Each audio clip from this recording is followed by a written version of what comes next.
Okay, this is Smitty here from the Lake Hopatcong Offshore Grand Prix.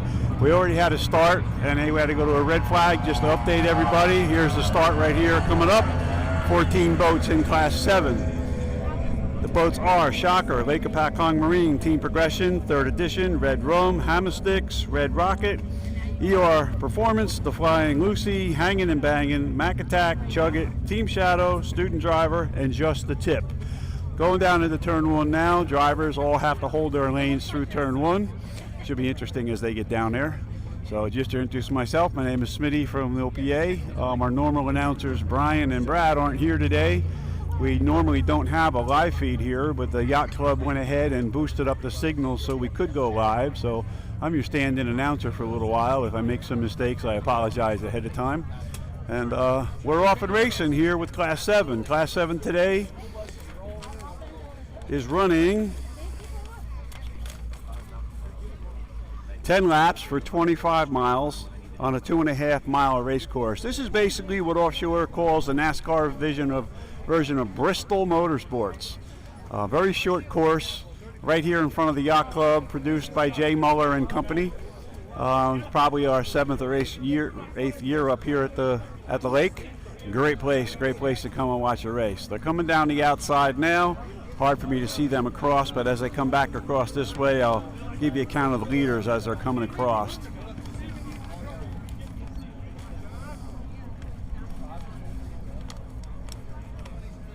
Okay, we have occupants in the boats here. I have in Class 7 Shocker, Ray Evans and Chris Colson. Lake Hopatcong Marine, Michael Guido and Russ Guido. Team Progression, Joe Riley Jr. and Joe Riley Sr. 3rd Edition, Jason Reimer and John D'Elia. Red Rum, Anthony Cruz and Robert Barenchi. Hammersticks, Donald LaGrega and John Woods. Red Rocket, Mario Gagliardi and Eric Bocchino. I'll give you a break 1 second as they're coming across. Hard to see these boats. 3rd Edition's first. Looks like we've got 3rd Edition in first. Just the Tip in second. Laguna Hot Sauce in 3rd. Speed Marine sponsored boat in 4th. ER Performance in 6th. I didn't catch the 5th one. Progression Marine in 7th. Chug It in 8th. We got a Velocity in 9th. And we got a boat being towed by here. We lost a couple on the start of the race due to mechanical breakdowns. Unfortunately, Flying Lucy's retired for today. I'd like to take a moment to thank the New Jersey State Police for supporting this event, shutting down the lake here and make it possible for us to carry on.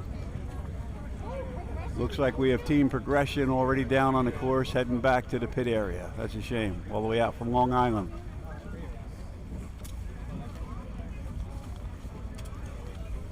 And to carry on with the teams, Flying Lucy, Michael Bocchino and Jax Muller.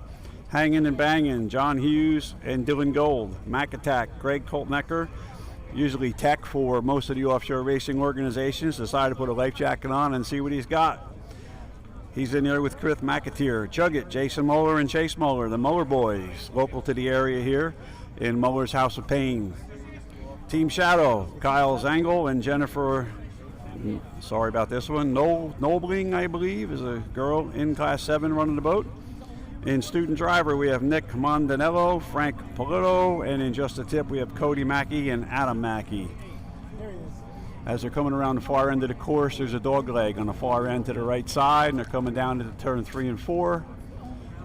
Looks like a fairly organized race. As the president of this organization, I get a little crazy when there's 14, 15 of these guys plowing down into turn 1, but I honestly have to tell you, I think these guys in these little boats are probably as good or better than the guys running the big boats. It's amazing what they do. So coming back up the front stretch, it looks like we still have 3rd Edition in the lead. Speed Marine has worked its way up to 2nd. Laguna Hot Sauce is in 3rd. Just the Tip is in 4th. What's the gray boat? Hammersticks is in 5th. ER Performance in 6th. We have a Velocity here. It looks like Chug It in 7th. Another Velocity that's new to the ranks with no name on it. Number 756 is in 8th. That completes 2 laps today.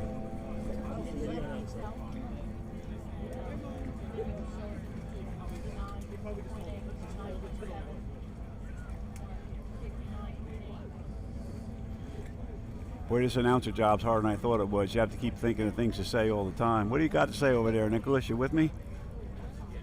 No. Never mind, Nicholas is running the camera today. Anyway, the next race we do have coming up for OPA is our Englewood World Championships down in Englewood. All set up, ready to go down there. Going to be a big turnout. Last year we did a racing of the dinosaurs, which was a hoot. I think we got more publicity out of that than anything else. And this year we've got a total $3,500 prize purse on the fastest dinosaur. So any of you people looking to be down there, we'll take locals, teams, anybody. It's kind of a community event that we put together to bring the community in. And you're more than welcome to join us for a race of the dinosaurs on the beach. For more information, just watch the OPA Facebook page, as we'll be putting information out very soon. They're coming down the far side of the course, coming through the dog leg now. We've lost a few. I think we're down to 8 from 14. I don't think there's any major mechanicals. Looks like maybe some gear cases. Somebody lost their seat. These guys are crazy. Coming around turn 4, heading up the front stretch now. Looks like we still have 3rd edition in the lead.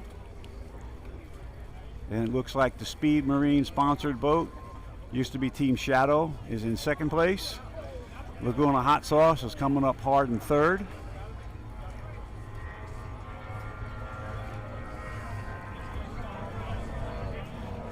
In 4th place, we have ER Performance. 5th place, we have Just the Tip. 6th place,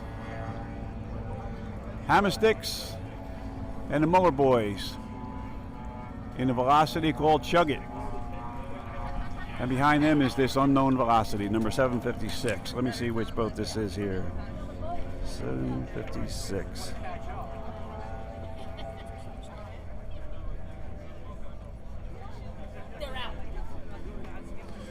So Nick, good for jumping on board here. Yeah, welcome to Lake Hopatcong, OPA race fans. I'm here with Smitty on a beautiful day. Class 7's out there tearing it up. Looks like Johnny D'Elia's out in front. That's actually a replacement boat. He's not running his progression this weekend. He jumped in with Jason Reamer in a 22 activator. Yeah, unfortunately, they had a little incident up on the lake, out in the bay actually, up in Long Island with their progression boat and blew the bottom out of it and it sank, unfortunately, but thank God they're back out here in competition today. Well, and that's just the camaraderie of offshore. We've seen it for years, but Jason Reamer stepped up and he's helping Johnny D'Elia keep his points lead. And coming out here today running 1st place, that's very cool for a rookie in Johnny D'Elia. Yeah, and it's a family name that's been around the sport. His father's standing here right next to me, drooling because he's not in the boat today. You would think after all the races he's run, he would be done with this, but unfortunately he's back hook, line, and sinker. Yeah, it's showing me his goosebumps on his arms at the moment. But yeah, I understand. You know, when my kids were racing, and we were racing, my wife would stand on the beach petrified about, you know, what's going to happen, all that. And I'd say to her, what are you worried about? They're safer out there than regular boating, you know. And then my boys started racing by themselves, and I'm watching, and now I understand. Okay, it's, you know, you worry for these guys, but they're good. I mean, you watch this class running right here. They're totally in control. I mean, it's their one and only dead flat race where they can actually just run and not worry about breaking their boats to pieces. But part of the main reason, Nick, why we took on this site years back with Jay was to give something back to the smaller boats. They're out in the ocean with us all the time, getting their boats destroyed and brains beat in, so we figured we'd do this for them. And through the years, it's attracted more and more boats. We've got 4 40-foot fountains that are going to run here today. We've got Super Cat here today. We've got a Super Stock here today. We even have a 41 Apache going to run the course today. We brought a crane in for the other end of the course so we can pick them up and turn them around and send them back. But it should be a blast as the day moves on. We're going to run 5 races in total today. So we actually have on the course today in 2nd place, the Speed Marine sponsored Team Shadow is actually Kyle and Jen Niebling, whose birthday is today, and that's a girl in there throttling for the 2nd time. I raced against her in Morehead City in 2023. Pretty cool seeing them up in the front on the podium. Yeah, and a little shout out to Speed Marine. Kyle and Jay met these guys at the Atlantic City race and just brought them under the wing and offered them a little bit of help. It's nice to see, you know, one of the bigger teams, you know, helping out these guys as they're coming along. And as they come out of turn 3 here, too, you have the Laguna Hot Sauce there in 3rd place. That's Bobby and Anthony Cruz. and they just picked up that sponsor. Laguna Hot Sauce is with them for the rest of the year, and very cool to see sponsors getting involved with Class 7 where the money really goes a long way. Yeah, it really does. And I was talking to the sponsors yesterday, and it looks like they're going to come down to Englewood as well, and help them along down there. Just because they're running smaller boats doesn't mean they're not running as hard as everybody else. These guys come in totally exhausted. But here we have Speed Marine coming up on 3rd edition. Now, reminder that these bracket boats run on a GPS system, a V-Box system that we install in their boats, and they're bracketed to 60 miles an hour. They can't exceed that. That's basically the only rule this class has, is you just can't go too fast. These boats have all moved to these 300 horse outboards where they're capable of 90 miles an hour. We keep them regulated at 60 to keep them safe. And, on their pleasure boats when they're out boating, they can do what they want. But here on a race course, it's 60 miles an hour, and that's it. Great shot there, coming right down the barrel, coming out of that turn. Speed Marine does seem to be making up some ground on the activator there with Jason Reamer and Johnny D'Elia. This is going to be a good battle as it goes on. Looks like Jen and Kyle are getting a handle on that thing. Yeah, for sure. Definitely closing the gap. Laguna Hot Sauce holding the same distance. ER Performance seems to be closing in a little bit. And the rest of the field just seems to be holding pace. And, there's something to be said for that, Pop. How many times have we seen it where first, second, and third isn't necessarily first, second, and third tonight? So you could lose the entire race and win. That's it. It's kind of crazy, but, it's the only way that, Nick, we can keep these boats competitive and keep them safe, and give them good racing. Obviously, they enjoy it by the fleet of boats that showed up here today, And, again, shout out to the Muller family up here for putting this event together for us. The boats are up the top of the course. Kaylee's going to be picking them up here shortly. Shout out to Kaylee McGee, our amazing camera woman. As we get the shot coming out of that turn, a first and second place, still 3rd edition and Team Speed Marine, but not followed too far behind by Laguna Hot Sauce. There's a cool fact. Most of these hulls out here today are known around the country as Linder hulls, right? And very cool to be in Lake Hopatcong, New Jersey, where it all started with so many of these boats out here doing battle. A lot of them were built in the late 70s and early 80s, and they're still out here racing today. Yeah. No, in fact, we have one of our own with a Super Cat 750 motor, and it runs over 100 miles an hour, and it's still all in one piece. So kudos, to the early builds. I mean, the technology back then, they were way ahead of the curve. Sure. And then right now we have Team Speed Marine jumping to the outside of 3rd edition, leaving a little room there on the inside. It looks like this turn's going to get tight, but Speed Marine's holding their own on the outside. Looks like Laguna Hot Sauce has surrendered 3rd place. They're falling back, but that could be breakouts. You never know. But Speed Marine's getting around the inside of 3rd edition here, and this is going to turn into a battle. How many laps are they running today, Pop? They're running a total of... hold on, I got to go to my 3rd sheet. A total of 10 laps for 25 miles. This probably is lap 5. I kind of lost count. ER Performance making some moves here, closing up the gap. Running right up the outside. I love hearing those two-strokes scream. Cool seeing the old boats back. Yeah, when you see one closing in that quick, you kind of got to wonder if they're sticking to that 60-mile-an-hour mark. We'll find out later on when our man Cody here goes into the GPS boxes and delivers either good news or bad news.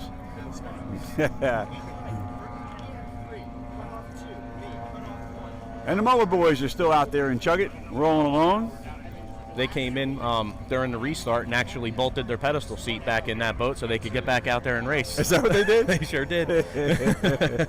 Yeah, you got to do what you got to do. Big congratulations to the Muller boys coming up to Michigan City at our last event and leading the field in Super Cat and handing the 2nd place to their daddy was pretty cool. Yeah, that was pretty cool. They were out here testing yesterday.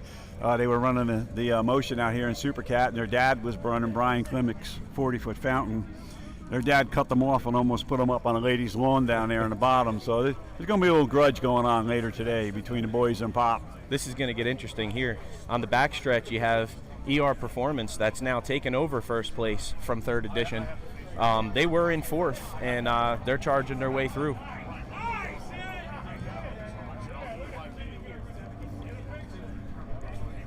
Beautiful shot on camera of ER Performance. I do believe that's a local team out here racing for the first time today. Actually, ER Performance are family members of the Rileys. The father raced years and years back in this very boat back in the late 80s. Came back out to try it again. Not so sure he understands the GPS method here, because generally when you see somebody take off and run to the front that fast, he might not have gotten the memo, Nick.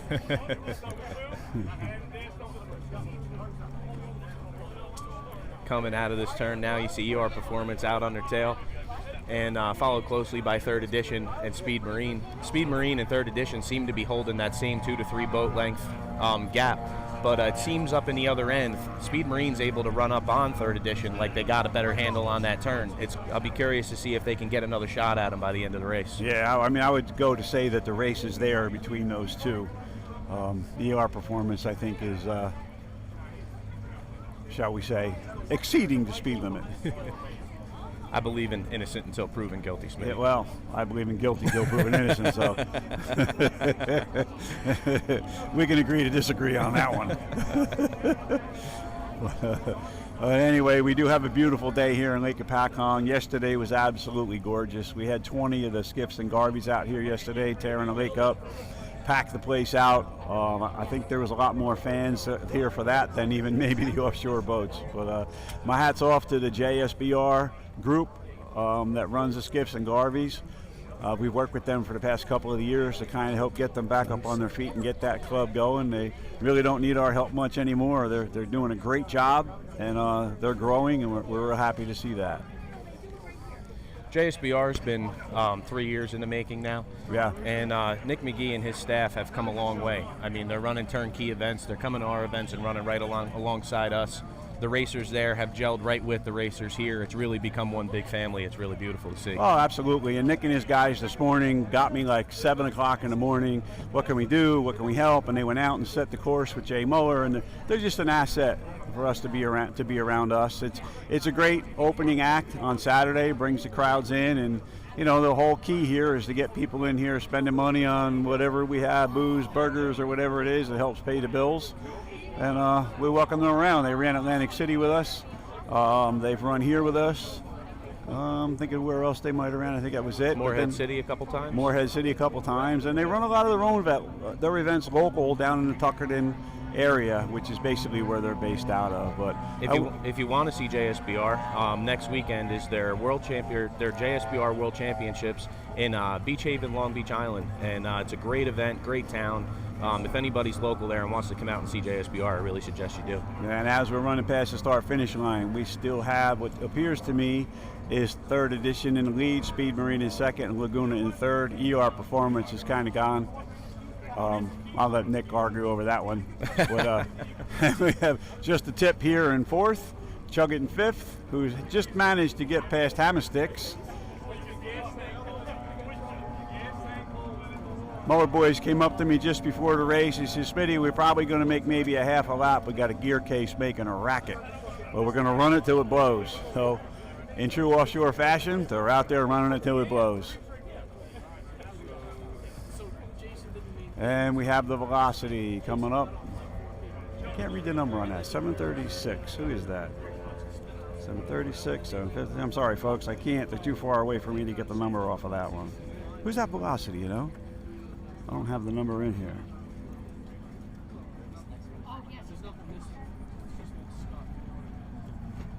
Not sure. So, some of these guys out here today showed up to their first boat race ever, and some of them had numbers, some of them didn't. There's some empty rolls of electrical tape laying in a garbage can. Some of these numbers are a little hard to make out. Well, you know, Nick, and we have to laugh. I mean, back when we started this class years ago, actually Mark Henderson, if you're out there listening to Mark, we do realize that you had initiated this class way back. It was your brain trust to try and put this together. And back then, the guys would show up with some pretty rough equipment, you know, and it was kind of scary watching them all out there and going for it. And over the years, I mean, some of these boats are probably worth $100,000, $150,000 now. They've come a long way. And here we come. The checker flag is up with Dion Garton, our scorer here. And she's going to wave in. ER Performance is the first one across the finish line, pending official results till we read the GPSs in post-race. But here's the real, in my opinion, the real battle for first place. Oh, so you agree with me now. I wouldn't go betting the house on it. So here comes a real battle. It's Speed Marine. Go ahead, Nick. Jason Reamer and Johnny D'Elia fending off Kyle and Jen. That's about a half a boat length there. Speed Marine jumps back to the outside, but I don't think he got it in time. That looks like third edition in first place. Yep, they did get a little washdown, though. They could see well through the visor. Neither one of them spotted the checkered flag. So. And I think that's Laguna Hot Sauce coming in third, and Just the Tip in fourth. Yes, sir. Very cool. I do believe that would be the first checkered flag for Johnny D'Elia in his young career. Standing here next to his old man, JD. Congratulations, sir. And we'll make sure that those GPSs come in clean later, but big congratulations for a race well run. Your goose pimples can go away now. And again, I want to thank the medical staff and the divers that all give us their time to go out there and keep this race course safe, keep the racers safe, and for giving us the time. And the volunteers here at the event, there's hundreds of them to make these events happen, and we just want to thank them as well. I'm going to find out who that Velocity was. We have some local teams here that kind of jumped in.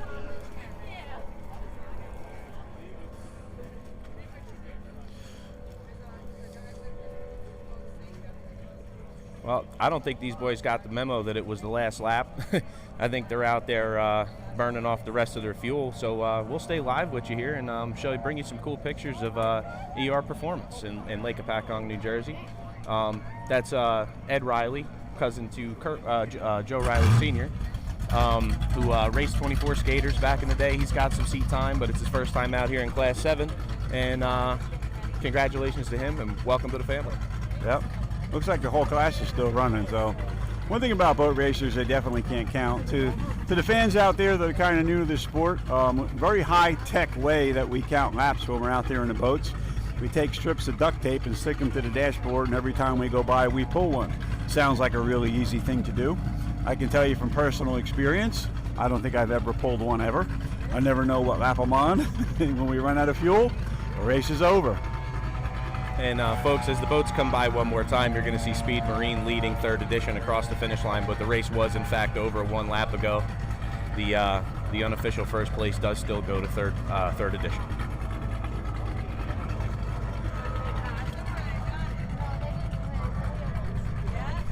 All right, that's race 1 in the books. What we have for you coming up next today would be in the second race. There's going to be 2 starts, and the first start is Class 5, and then the second start is Class 6. Class 6 has a bracket speed of 70 miles an hour, and Class 5 has a bracket speed of 75 miles an hour. Class 6 is a Bravo-based boat, single engine. Class 5 is the same, Bravo class boat, single engine. We do allow some twin outboard boats in there upon occasion if they meet the criteria. And I'll give you the rundown for that. In Class 5, Shocker has the pole position. We Haul Boats is second. TC Marine is third. Evil Ways is fourth, and Team Progression is fifth. In Class 6, Dirty Money has the pole. Logan's Heroes is second.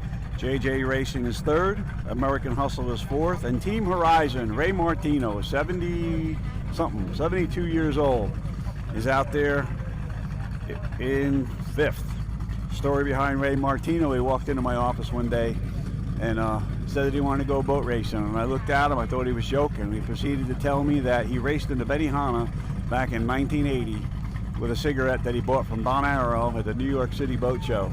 And he wanted to come back and do it one more time. So, against my better judgment, we let him go out in Point Pleasant and run the race. He wasn't a rocket, but he did run and complete the entire event, and he's been with us ever since. So, we're happy to have Ray along, one of the icons of the sport, and he gives the rest of us that are getting up in age hope because he's still out there doing it. But so that'll be the round for those classes there. They will be running, Class 6 will be running 12 laps. Class 5 will be running 14 laps. And I'll give you the names and breakdowns. In Class 6, in Logan's Heroes, we have Ron May and Steve LaPinta. In Dirty Martini, we have Patrick Marlowe and Zach Marlowe. In JJ Racing, Joe Polino and Joe Kaiser. In American Hustle, Brandon Horrocks and Michael Erie. In Horizon, we have our old friend here, Mr. Ray Martino and Chuck Martin. In Class 5, in We Haul Boats, we have Zach Kramer and Mike Ogden. Zach Kramer's a rookie, first time in the boat, running with his pop, Mike Ogden. This should be interesting to watch. In TC Marine, we have Tom Crowley and Fran Velitato. Everybody knows these 2 guys. They're the hot guns in the class. I would expect pretty big things from them today. We have Team Shocker, Chris Colson and Taylor Esch. In the Team Shocker Twin Outboard Nitra. In Team Progression, we have Dylan Gold and Tim Olson. And in Evo Ways, first time back in quite a while, we have Anthony Perry and Mike Domino. Happy to have Anthony back in the ranks. It's very cool, and that's a cool boat. I do believe Anthony Perry's running that old 30 Tempest Superboat that his old man ran back in the day. Yeah, he bought it back, found it and bought it back. You know, went through it, did a real nice job on it. Tested it yesterday in typical fashion, smoked an impeller, and came in and had the thing apart most of the night, trying to put it back together again, but you'll have that. You know, like my question on this testing is, I never test because I just feel it's another opportunity to break it and be up all night, but that's my own personal preference. Well, folks, as the Class 17s make their way off the course and the rest of the guys get suited up and ready to go, we're going to go down for a break, and we'll be back with race number 2 very shortly. Thank you for watching.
Okay, Connor, welcome to the broadcast booth. Thank you. I have Connor here. Connor had a little mishap with his Class 7 boat. Sorry to hear that, buddy. It's all right. Part of racing. Yeah, it's part of racing, you know. But listen, Connor's a big, tall Irishman over here. He's kind of cool dude. So anybody wants to throw Connor 100 grand and get him back out on the race cars, we're surely taking donations for you, buddy. That's for sure.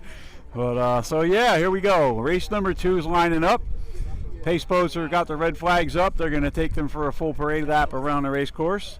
I already gave you the starts and all, but we'll go through it again. In Class 5, we have We Haul Boats, TC Marine, Shocker, Team Progression, and Evil Ways. And Connor, what do we have in Class 6 here? For Class 6, we have Logan Heroes, Dirty Martini, J&J Racing, American Hustle, and Horizon. There we go. Pace boats are bringing them up right now for their parade lap. Once again, what a beautiful day here on Lake Hopatcong, huh? Oh my goodness. We got blessed with the weather this year. Yeah. It's been a little rainy. Every year we come up here, it's either foggy, rainy, something. What a beautiful weekend we have. And on the pace boat today, we have the 2 commandos from the Hawk Cigarette Racing team. They've started together probably 120 races. Came up here because their son's racing in Class 4, and they offer their services to be starters on the pace boats today.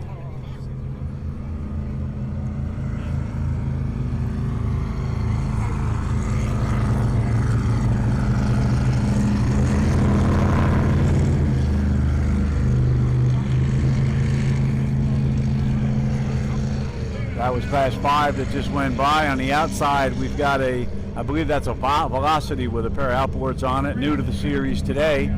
We'll see how they do. Here comes the Apache pace boat heading up with the Dirty Martini team, Logan's Heroes, American Hustle, and Team Horizon. American Hustle and JJ Racing going by. American Hustle, a lot of people will remember Not Guilty by Ray Merck and his son, raced over the years. Ray finally decided that he had enough of offshore powerboat racing and put the boat up for sale. I think a couple of the guys over Speed Marine had bought it for a pleasure boat and then decided to sell it. So I think this is the brother-in-law of who I call Ricky Bobby. He's our Ricky Bobby from, what's the name of that team again? Shit. Anyway, I'll think of it in a second. But anyway, so they're out here running today. I want to give a big shout out to Johnny Saris and his bride. Got married yesterday, so a lot of the teams left here and drove up to Bolton Landing, New York for the wedding. Came flying back down here for the race today, and was pretty cool. So congratulations to them.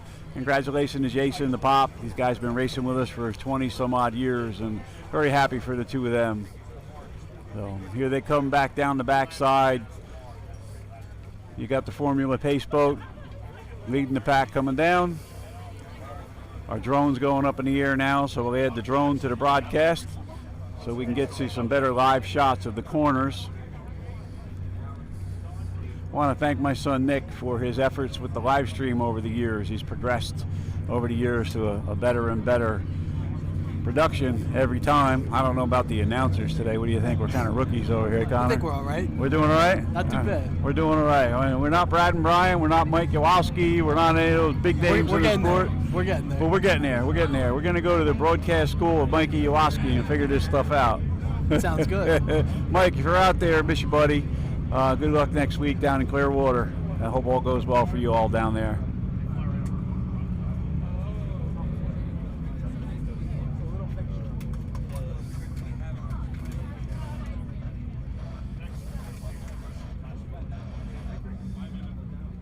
Looks like Team Shocker in Class 5 is a scratch. They had a pair of Mercury 300s on the back of that. I saw them fumbling around with some fuel or something. Maybe, I don't know, maybe a fuel pump went down or something. They've come in off the course. So we'll have 4 boats in Class 5. And their starting positions in Class 5 is, you have Team Shocker would have had the pole. So now the pole goes to We Haul Boats. TC Marine would be in second. Evil Ways would be in third, and Team Progressions in fourth. In Class 6, Dirty Money has the pole. Logan's Heroes in second, JJ Racing's in third, American Hustle's in fourth, and Horizon's in fifth. Those of you new to the broadcast out there, these are bracket class racing boats where Class 6 has a maximum speed of 70 miles an hour. Class 5 has a max speed of 75 miles an hour, speed controlled by a V-Box unit. OPA has developed a pretty extensive software program for the V-Boxes where we can pretty much tell if they stopped for a cigarette in the middle of the race course. We'll pick up on that, right, Connor? Yep. Come on, Connor, talk to me, man. I'm out here all by myself. Connor, put that beer down. Hey, I'm only kidding. But anyway, they're lining up down there, getting ready to go. This is the second race of 5 for the day. And here they come. Red flag's up, yellow flag's up. Looks like we've got a good lineup down there. Boats look real sharp coming down the course right now. Isn't it cool? Isn't it cool when they're coming at you? I still see yellow, still see yellow, still see yellow. Angelo's trying to race the boats. Ah, we got green. Well, kind of green. These guys are moving.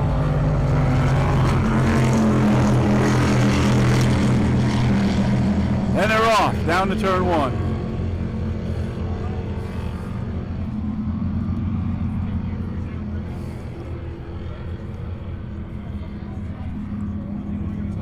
Looks like we got the drone in the air. It's a big help. The drone is good. Here comes Class 6. Good start. Logan's Hero out to an early start. JJ Racing alongside them. Here goes Ray Merck. Come on, Ray. Trim it up.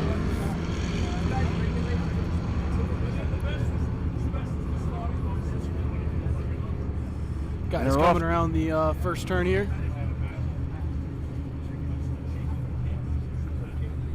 Looks like everybody made it through there nice and clean, Connor.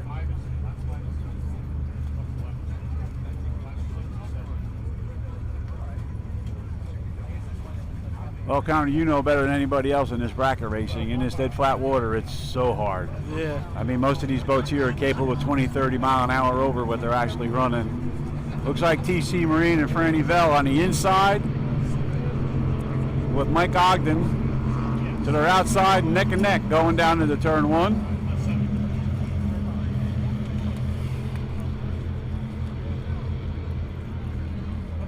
With Evil Ways, with Anthony Perry pulling up third, heading in there. Then we have the new guys in 525 Velocity with the twin outboards. Team progression. Team progression. Dylan Gold and Tim Olson. Nice to see you. Thanks for the help, Connor. Come on, jump in here, man. I'm dying over here. To all you announcers out there, now I know how hard this is. All right, Connor, little rep. What do we got, buddy? So we got We Haul Boats, 513 in the front here, followed by TC Marine, Anthony Perry, Evil Waves, Mike Toledo. That's a 30-foot Superboat Tempest, I believe. Yeah, I believe that boat was, I think, his father's years back. Very cool boat. He located it and bought it back and then put it back out on a race course. Real nice to hear those stories of people finding, boat that's been in the family, going back out there. For sure. Restoring it, making it real nice to get back out there again. Yes, sir. Here comes Class 6. We got Logan's Heroes way out in front. JJ Racing in second. Looks like Dirty Martini out of Michigan running in third. And American Hustle running in fourth in their first race in that boat. Little China walking going on here, guys. That switch on the right is called trim tabs. These V-bottom folks are a whole lot different than the catamarans. It was funny, yesterday we had Chris from Celsius Racing went out in one of the V-bottoms to play around. He came in, he goes, dude, those things are out of control. I said, well, when we were kids, we used to ride trikes. And on the trikes, the front wheel was goofy. You'd always do an endo over the front. The catamaran's got 4 points. It's like a quad. That's the difference, I said, a real racer can run a V-bottom. He's laughing, But it was cool. Nice for him to hop in one of those fountains and go for a ride. I've got Class 5 coming around turn 3 and 4. Still looks pretty tight. Looks like TC Marine might have hooked it a little bit there, coming around the second pillow. We still have Mike Ogden. Looks like Mike Ogden, yes sir. We Haul Boats in the lead for Class 5. Followed by TC Marine, Evil Waves. like they're starting to make a pass here. Yeah, Weehole Bolts is holding up the front there. He's got his son in there for the very, very first time. His wife Shannon's here somewhere chewing her fingernails off. She threatened my life yesterday if I didn't make sure they were safe. So I'm going to have to hide from her if anything happens here. We've got our race producer over here, Jay Muller, standing here intently watching the race. 5:25, team progression, hanging on. Hanging on, man, hanging on. Had that thing trimmed to the moon, don't they? Oh, yeah. Look at it hang right out there. Logan's Heroes out in front, JJ in second. 30 Martini still holding in third. And American Hustle hanging out there in fourth. Well, I can tell you one thing. Logan's going to be really happy tonight if his pop pulls this win off, huh? Sure. Yeah, yeah. Looks like TC Marine's falling back to third. That's got a little bit of a step bottom in it there, as does the Phantom. It seems like the Phantom's getting around the corner just a little better.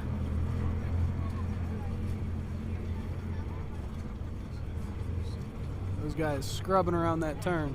Yeah, a lot of rooster tails going on down there.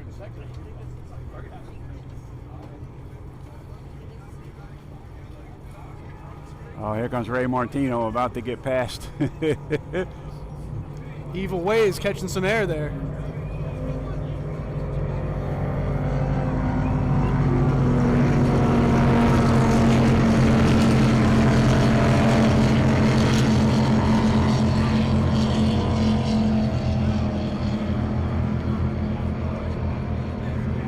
Going down the backstretch, Logan Heroes is really legging this one out. Coming around turn 3 into turn 4. Steve LaPinta owns and operates that boat. Spent a lot of time over the winter moving CG around, moved the motor forward, put a lot of work into that boat to get it to hunt a little bit better. Seems like his work is paying off out there today, Connor. Boat looks good.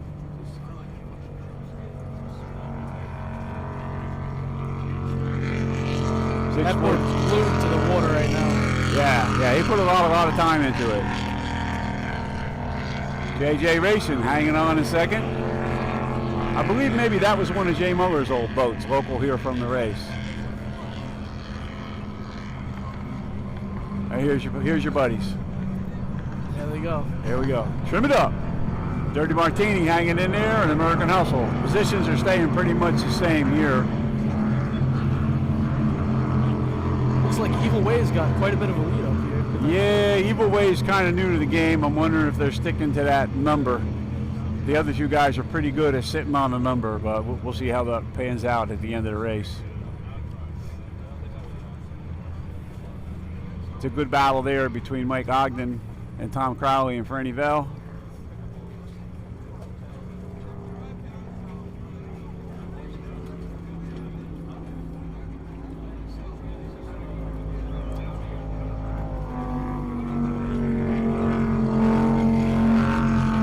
Nice job. Mikey Ogden's got Zach Kramer in there as a rookie, first race in the boat. Doing a great job.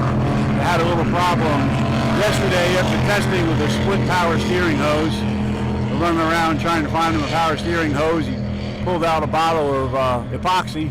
He said, "This'll fix it." Apparently it did. He's still out there running around.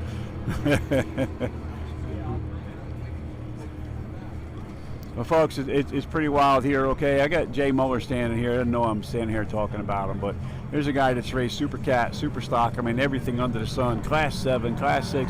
He's out here. I mean, he's so glued to what's going on here. He's a true, not only a fan, a competitor in the sport, but just loves watching the racing no matter what it is. So, been friends with him for a long time. Him and Leah spent a lot of time putting this race together, and big shout out to the Mullers.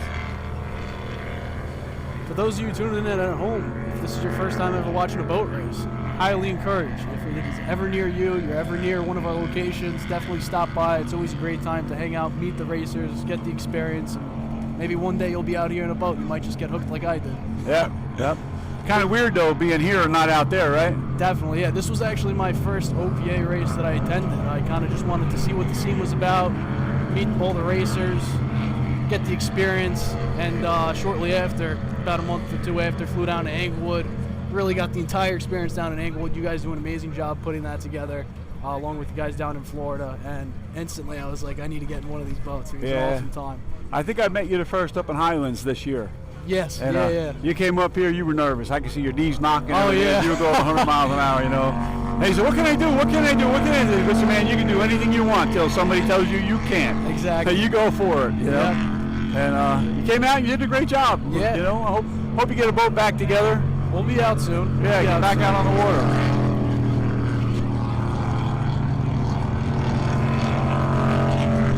Okay, Class 5, we still have, sorry folks, as they went flying by, I didn't get it, but we still had JJ Racing out in, no, it wasn't JJ Racing. We had Evil Ways out in front, followed by We Haul Boats, and TC Marine still holding the pack.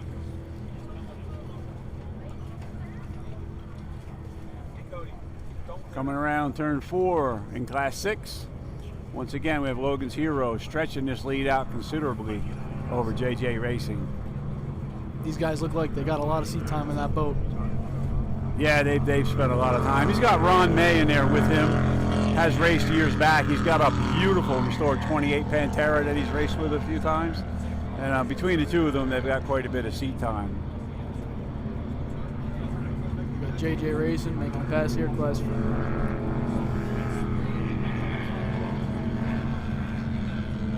Here comes Ray Martino, Class 6, still hanging in there.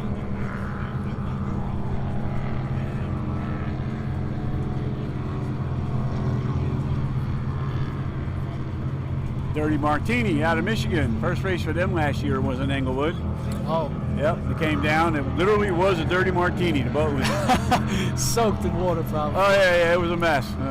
They went and washed it. Kind of got me all upset. I said, I can't go with a dirty martini anymore. Nice way to christen a boat down in Englewood. Yeah. Then they informed me that it didn't stand for a dirty martini. A dirty martini is the drink. I'm like, I knew that.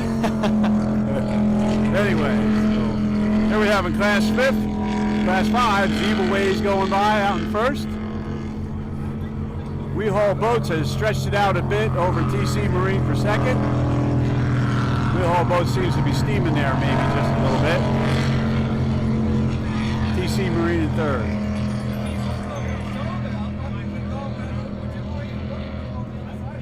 The teams do love racing in these freshwater lakes. It's a whole lot easier on the equipment than the saltwater. Not quite as fast as the saltwater events, but a lot nicer on the equipment.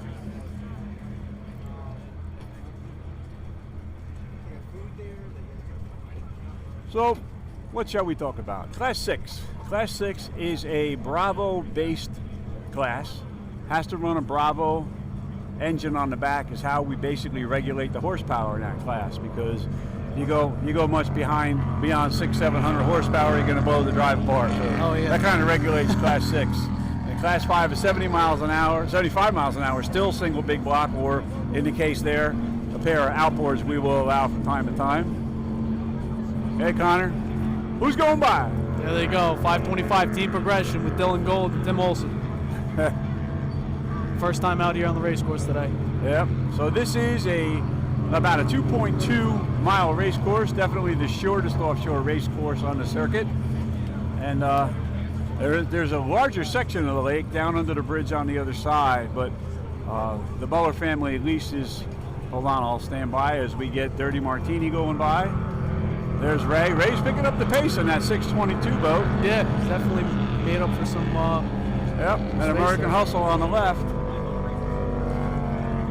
Evil Ways here making a pass. Yep, 542. Looks like TC Marine got around We Haul Boats. Maybe some traffic might have played into this one. Or it does definitely look to me like We Haul Boats is steaming a bit. Might be running hot. There is some grass in this lake. There's a lot of low-lying seaweed that definitely sometimes get up in the water pickups. We had our own boat kind of catch fire here a couple of years ago. Yeah.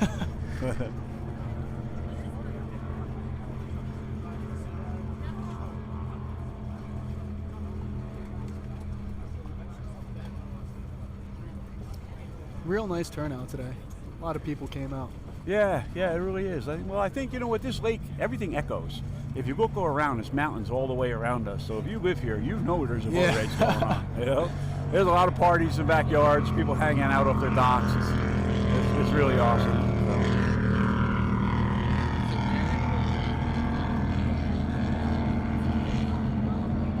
And up in race control, we have our Stu Slotnick up there controlling the race today. Stu's been with us for probably 20 years. In control of the event, does a great job for us every year. Big shout out to Stu. Normally his son Nick is here as well, helping us with pace boat duties, but we hear he's in school studying today, so do a good job, Nick, make us proud. Coming back around turn 4.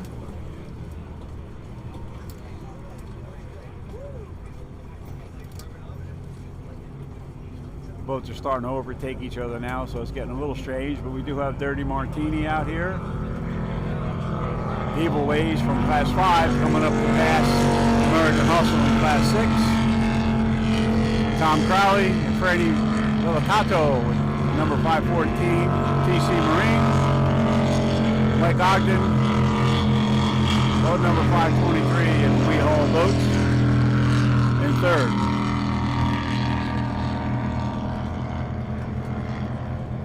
Ray Martino, still at it, 70 years old, look at him go. That's a real clean Donzi. I got up and close and personal with that boat. Very clean boat. Yeah, he came into the shop. He pleasure boats that. He had 1,000 hours on the engine package in that. And the boat isn't even all that old, you know. Yeah. So over the winter we yanked it out and built him something with a little bit more power, you know, to make him a little more competitive. And it's his first race out with the new package. Real nice. Yep. And idling along here along the docks is boat number 730, Laguna Hot Sauce. Picked up a new sponsor for the race here.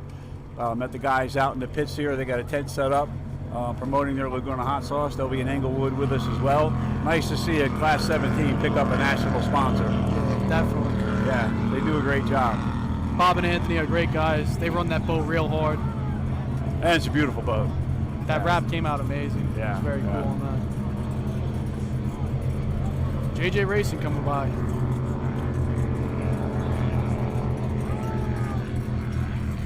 Probably getting close to wrapping it up on laps here.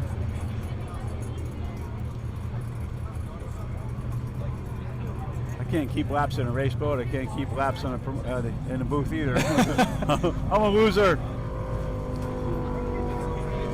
Evil Ways, still rolling along. Class 5, first place. I didn't see Steve LaPinta. Did you see Steve? Oh, no? Where'd he go?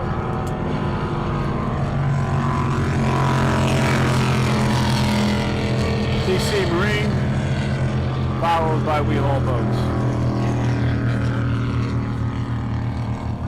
Zach's pretty tall. You can see him sticking up out of the seat there. He's a big boy. Is that Logan's Heroes right there? Okay, yeah, they're still running. Okay, I lost them there for a sec. Logan's Hero still out the first place lead in Class 6. You know, sometimes the Class 5 guys are a little nervous about letting these twin outboards jump there and run with them. Yeah. I mean, the outboards are cool. Personally, I'm a big block Chevy guy.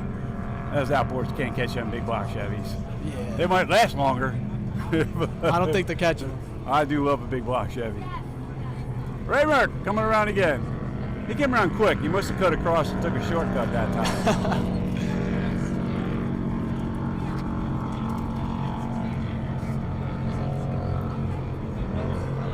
Logan's Hero still hanging on to first place in Class 6, number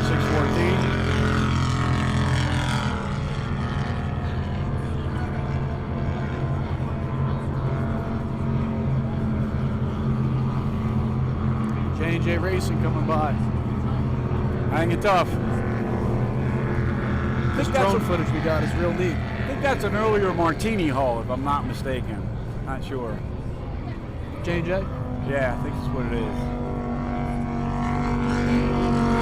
Evil Waves, 30-foot Tempest, 542, first place.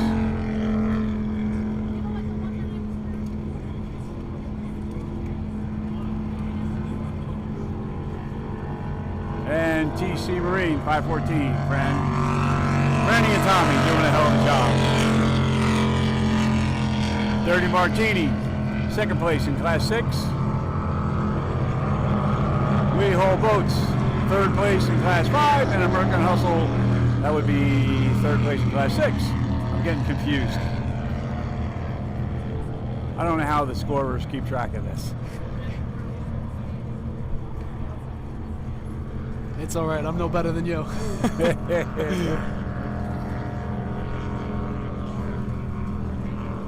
Oh, and as I spoke of Shannon from We Haul Boats, here she is standing behind me. He's going to be just fine, honey. She's all worried about her little boy out there in the We Haul Boats. Little boy, he's bigger than I am.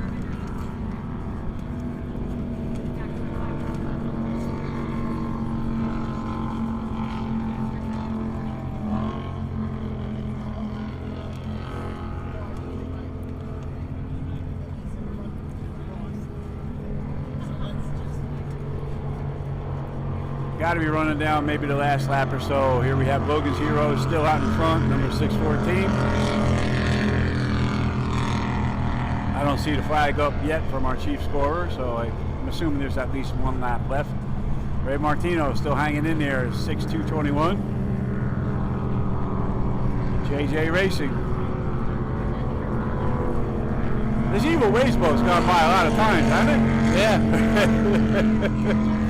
Maybe we'll run an extra laps today. Yeah, one thing cool about this race course, you know, some of the races we run, you run these 6-7 mile race courses and the boats disappear and you kind of lose track, whatever. You go get a beer, come back, and oh, they're back again, you know. But this is pretty crazy. Round and round and round they go. Definitely a true spectator's course. Get a nice view of everything. Absolutely. Bring the kids, the family out here. Look at this beautiful activator. I don't know if the camera's on this activator going by. We have a beautiful 3rd edition yellow activator idling by. Beautiful boat. Looks like American Hustle may be catching up to Dry Martini here, putting on the charge. Might be getting a little bit of a hang on that boat the first time in it. Well, maybe not. She's shine walking. Trim tabs, boys. Trim tabs.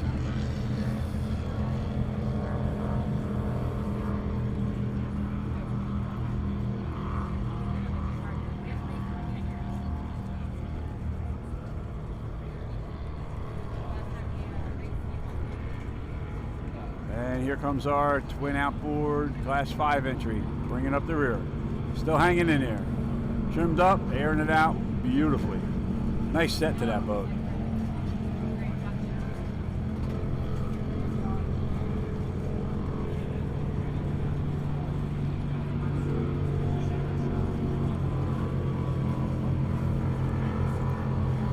It's real neat.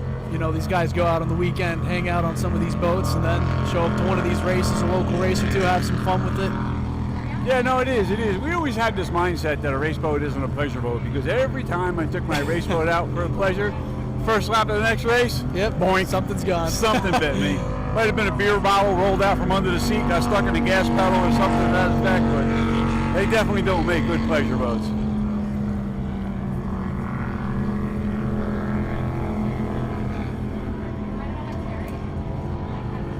TC Marine hanging on.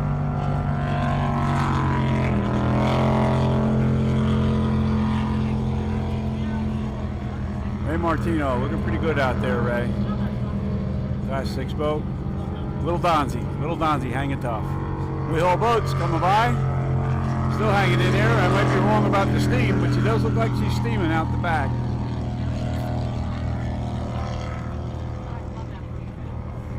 And it looks like our velocity found, or our activator found its wings. There you go. Got around to Dry Martini. Had to happen in one of the turns I didn't see.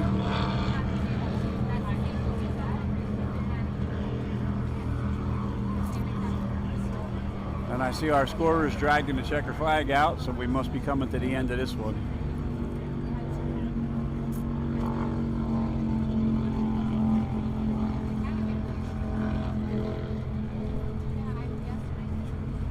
There you go, Connor. Here comes your boys. Trimmed down for what? Trimmed down for what? I might get the boat dirty. I'll just run it on its tail. Cleaning the bottom off from all that salt water. Yeah. They take that thing out in the ocean to race it, they're going to figure out what that trim's all about. Here comes Logan Heroes taking the checker flag in Class 6. Fist pump in the air. Way to go, boys. Congratulations for that win. Logan will be at the awards tonight doing his deal.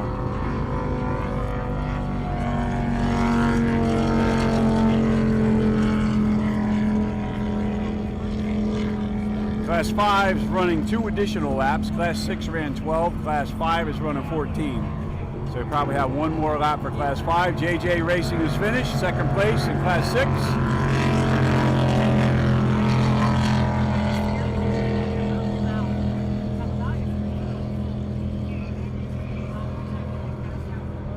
And coming down the stretch here, we have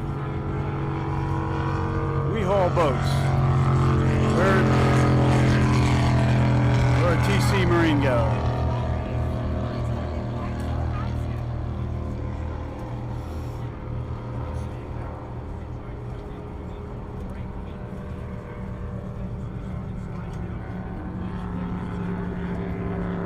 American Muscle kind of legging it out a little bit on Dirty Martini. So American Muscle looks like winds up here in 2nd, Dirty Martini in 3rd. Excited to see some of these bigger boats come out today too. I know you got some treats in a. Yeah, me too. For sure. Might be in one of those. It's going to be pretty interesting running 4 of those fountains on this race course. Oh yeah. A couple of them went out tested yesterday, and like, man, we just get up to speed and we're out of buoy. I said, yeah, well, you better install a brake pedal on that thing and slow her down, but it's going to be interesting. Might be a little fiberglass being traded later on today. Oh yeah. Real exciting watching those big boats run. I know I was watching the live stream from Michigan, and that was quite the race you guys had. It was a lot of battling fun. out. It was a lot of fun. It was running that 30 Phantom for a little while with my son, and it's a great boat, but it's definitely a young man's boat. Just about crippled me, you know. So we finally finished that 40 Fountain. That thing's a Cadillac, man. Reggie Fountain builds the best B-bottom race boat on the planet. I mean, it's just, the boat will run itself. It's that good, you know. Oh, here comes TC Marine, 2nd place in Class 5.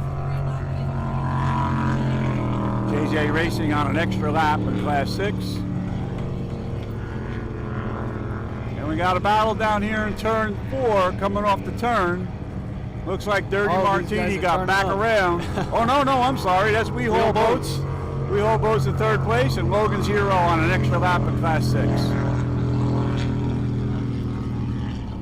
One of the qualifications for offshore powerboat racing is we should make sure they can count to like 20. Got to put somebody or maybe down or count backwards around, from 20 down. I wonder if they can do that.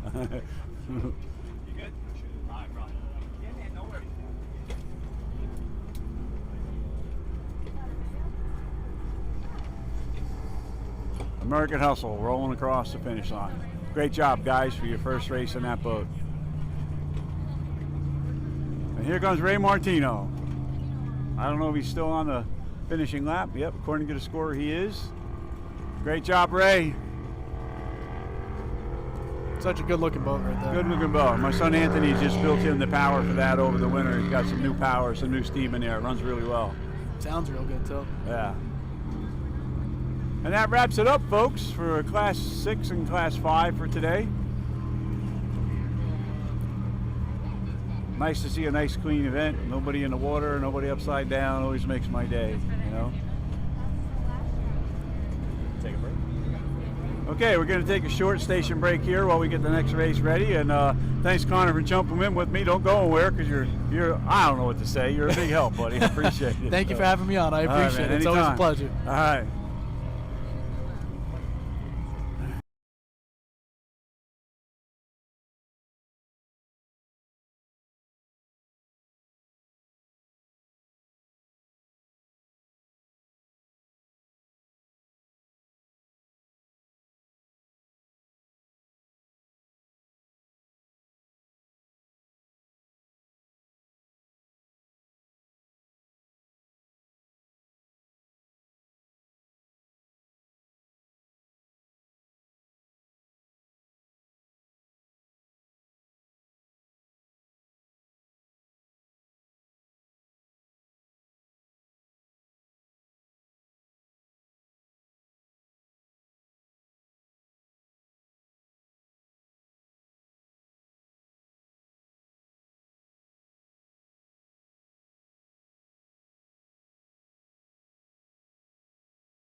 All right, welcome back, OPA race fans. We have the third race of the day coming out on the course right now. Looks like Class 4 and Super Cat out there with Celsius. Yeah, we're supposed to be Celsius. I don't know why Super Cat. I don't know. Jay Muller's in all kinds of boats here, so I can't keep track of what he's running. We're supposed to be Super Stock out there, but I guess they decided to put the Super Cat out there. I did see Celsius come out on the course earlier. I'm not sure if they're in the mill right now. Yeah, they're down there. Yep, they're down there. So it looks like the Muller boys are out there in their Super Cat racing against the Rolled Man in the Super Stock. This should be interesting, given that the father cut them off yesterday in practice. Well, it is the Muller House of Pain. That it is. So, folks, what we have here right now is race 3 of the day, which would be Class 4 and Super Stock and Super Cat. So what we have in Class 4, going through the list here, in the pole position is Crazy Rhythm with Red Crane. Red Crane in there from, man, back in the 80s he used to run. We have Billy Friends here today as a guest. With talking to Red this morning, rehabbing some of the stuff from the past. You know, pretty cool to see these guys still around. And in the second position, we have Gascot Marine out of Puerto Rico, all the way up from Puerto Rico to run in, of all places, Lake Hopatcong, New Jersey. And in the third position, we have Crazy Man Jimmy Kazani out here in the American Express running along. And in the fourth position, we have 8 Ball. This boat was a barn find a couple years back, never rigged, never put together. They rigged it and raced it a couple of times and are here for the day. And the final entry in the class is Misguided. Is that the Apache? I do believe it is. 421. Let me look through the list here. Cool story on 448 Ball. That was originally a Seahawk built by the Maglutas and put in a barn. And never even rigged. Nobody even turned a bolt on that thing or tightened a nut. It was just left bare. And Sean bought it and, restored it back to its original glory. And he's been out here running Class 4 ever since with it. And pretty cool. Sean comes from the Clash of the Titans. When we started the Clash of the Titans 3 years ago up in St. Clair, Michigan, he showed up with his 30 Scarab, and we talked him into racing Class 4, set the hook, and he's been here ever since. Yep. Reel him in, right? That's it. And right now the pace boats are up on a red flag. They're going to take the guys around on their parade lap, get them familiar with this course. It's a tight course, a lot of laps, a lot of turns. This is good for the guys to get the hang of this. I want to thank Team Celsius for coming up and supporting the event. Of course, we know Jay Muller's the throttle man in that boat, so Chris came up to support Jay. And nice to see the boat up here. They've got a big race going on next weekend all the way back down in Florida, so a lot of travel time involved in that one. Appreciate your efforts in getting up here. And that takes a lot of sand from Chris to come up and do that. Very cool. We appreciate it. Yeah, it does. I know they do a lot of testing up here with that boat, so maybe they wanted to get some test time in as well before the next race. And one of the more unique sounding boats on the circuit here is Muller's number 6 Wicked entry in Super Cat. That's on Y pipes, and you'll see as this race goes on, it's got one of the coolest tones in offshore.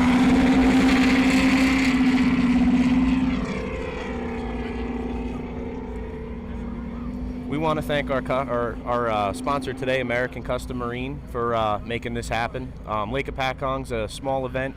Jay's been at this a long time. It's always a struggle to raise the money and get it all done and find all the bodies. And American Custom Marine stepped in and said, wait a minute, this is such a cool event. We got to live stream this to the world. And without them, this wouldn't have happened. Big thank you to American Custom Marine. Yes, sir.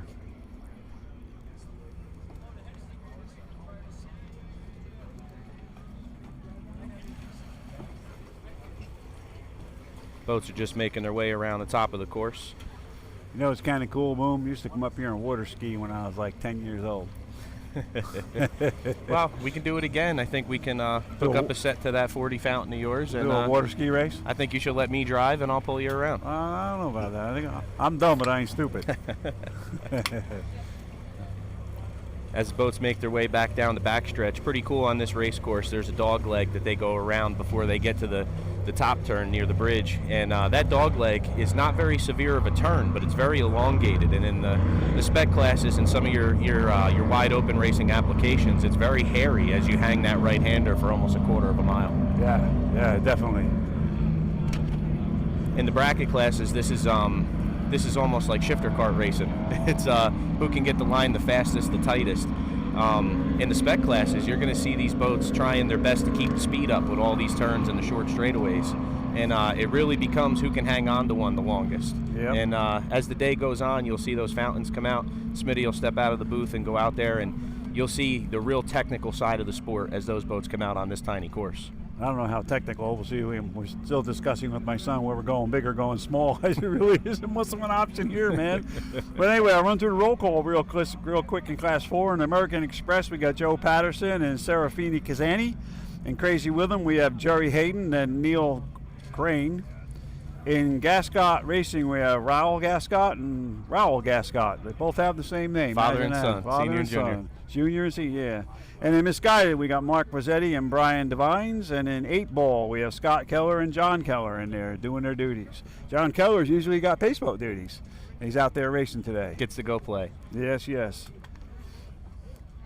John Keller's part of the Hawk Racing Team cigarette pace boat that started races all over the country for years and years. Nice to see him out there on a race boat.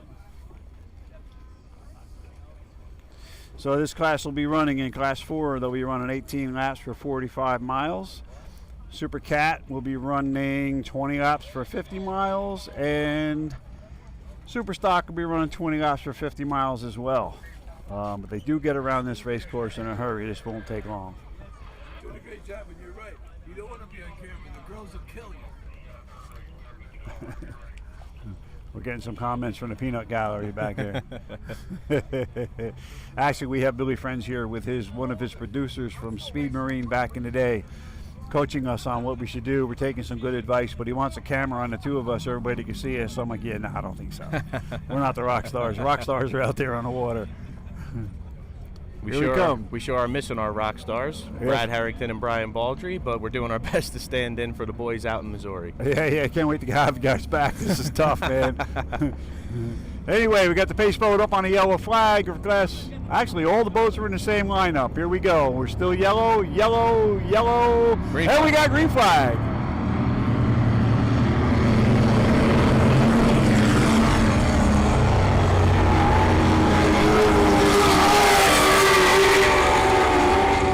Love those wide pipes.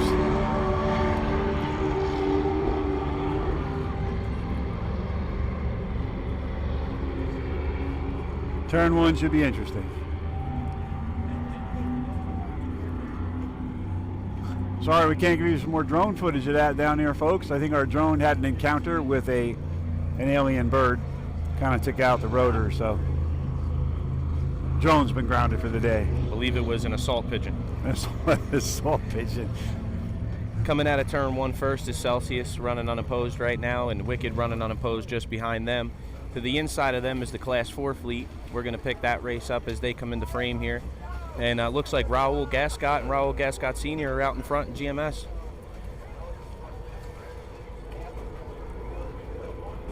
Followed closely by Jimmy Kazani in the American Express, and Red Crane coming up on the outside of him in Crazy Rhythm. And Sean Kelleher's got that Seahawk running. This is a good lineup. We'll see how this shakes out as they get clean water going into this turn.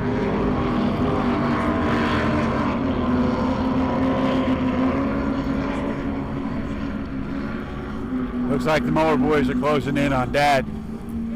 You know they're going to go get him. Dad might have brought a knife to a gunfight today. Yeah, I think so. Coming through that turn, though, GMS continues to lead with Jimmy Kazani on the outside in American Express, but Red Crane is hugging the turn buoys. Class 4 shaping up to be a really good race, folks. Sean Kelleher hooked it a little there in the back. He's running that thing about as hard as you can right now to catch back up. He got a bad start. Jimmy Kazani's about a boat length off of GMS with American Express. These boats are stuck to 85 miles an hour, and they're getting every bit of it on this little lake.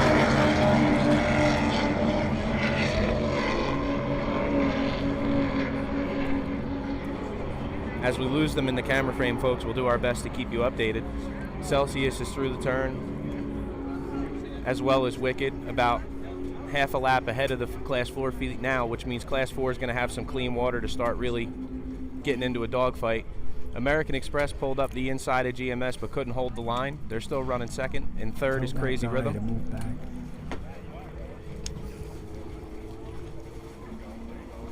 GMS coming out of that turn still in first place, with American Express coming up the inside. We'll see as they even up here coming across our view who's actually in the lead.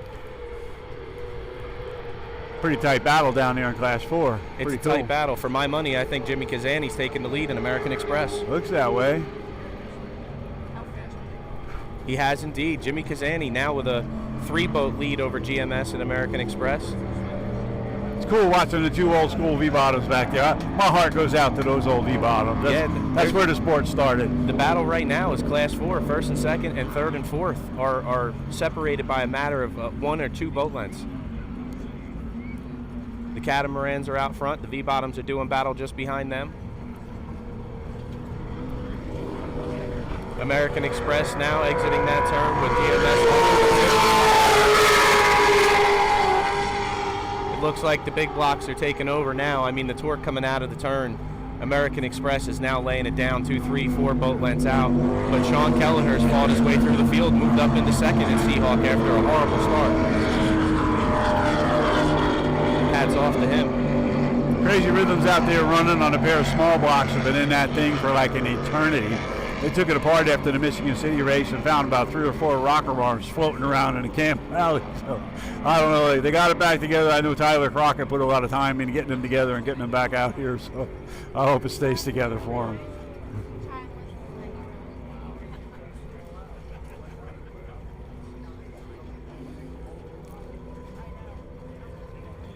I think the Muller boys are going to unscrew that motion trying to catch Celsius, but one way or the other, they're going to make it happen. Celsius, for the folks watching at home, has had a real solid season this year. Chris and Jay really got a good handle on that boat. They spend a lot of time on the setup, and they've been doing a great job in Superstock. Yeah, that's a tough class, man. There's a lot of boats in that class. And a lot of real seasoned driver and throttle pairs. Not just talented guys, but talented teams. Yeah, it's come a long way in the past few years. Not that it wasn't always competitive, but it's over the top right now. Looks like Jason Jacks now getting out on the outside, trying to keep the speed up in that Supercat, trying to run down their old man.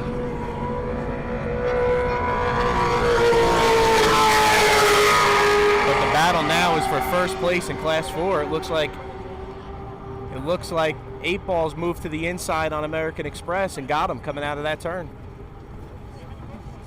And 8 Ball's a pair of 632 big blocks torque monsters, and it's showing today. All these turns, he's able to get back to 85 a lot faster than the rest of the fleet.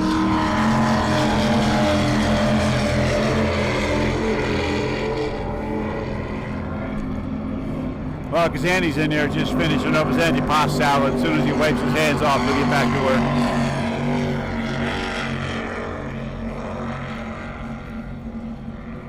Right now on your screen, you got Celsius and Wicked coming up the backstretch.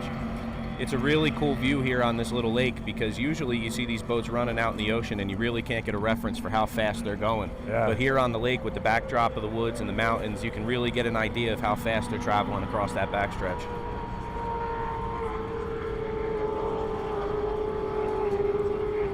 Yeah, it looks like the motion's got legs, but then they get down into the turns there and Celsius kind of checks out a little bit. But I wouldn't count them boys out. No, There they come. if you think they're going to take it easy on the old man, you're wrong.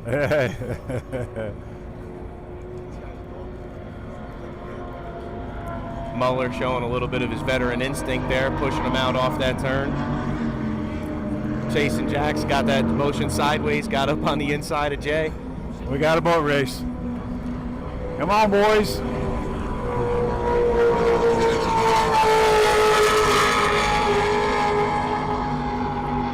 It looks like the battle for first place in Class 4 has officially been decided. Sean's put a 4-boat length now lead on American Express, and it seems to only be growing. Yeah, they're stretching it out. Well, they were 4th there, so it gets a little tough to get through the boat wakes and all. Once you got clean water, see ya. You can boogie. But once again, everybody at home, I mean, these races are undecided at the end of this race. I mean, all these boats are running on telemetry units that have to come in and get their data read and find out if they stayed under their bracketed speed, and the results are never official until our GPS guy Cody puts his stamp on them.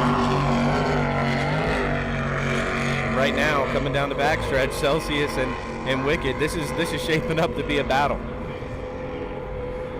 looks like Jay's going to come back to the dogleg buoy and put the kids through the rooster tail. Yeah, Jay's boys started out racing with us up here years back, banging around these little Class 7 boats, 6 boats, 5 boats. They race just about everything, and it's cool to see Jay take the effort to put them in a boat that size and let them go out and tear it up. And you rarely see somebody climb through the ranks like that, start small and wind up somewhere like Super Cat. With the cost involved in this sport and everything else, it's really cool for Jay to give them that opportunity. It is.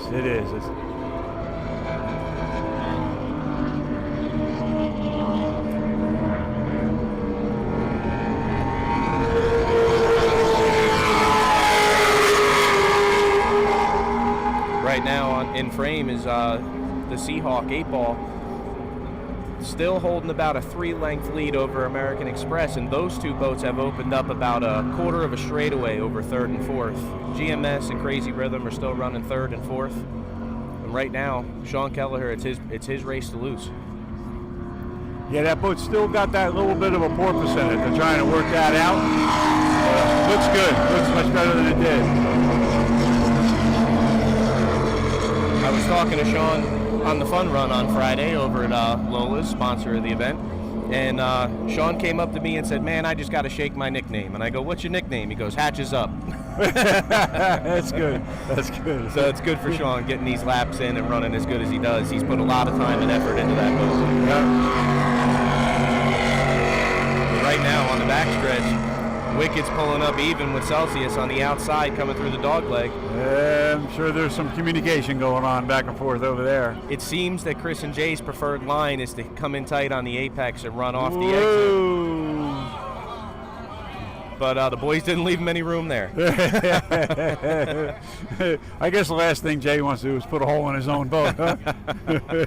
Well, Jay did cut them off yesterday, so you knew something was coming. They ran them halfway up the neighbor's backyard over there. Here we go. They're squaring up. We got a drag race. You can hear these Y pipes sing. The boys are really letting it eat. It's amazing to see how fast Celsius is with the 300Rs hanging with the Super Cat coming out of that turn. Yeah. And back to the battle for 1st and 4th in our 4th, Class 4 is 8-ball and American Express still just battling it out for 1st. Now it seems that American Express is just on the end of the rooster tail of 8-ball. But 8-ball, when they straighten up coming out of the turn, the torque of those 632s, they're back to 85 in a matter of feet. Yeah. It seems that Kazani might be running a better conservative number and getting through the turns a little smooth. Yeah, Jimmy's just got a pair of small blocks in that cat. Still boogieing along pretty good.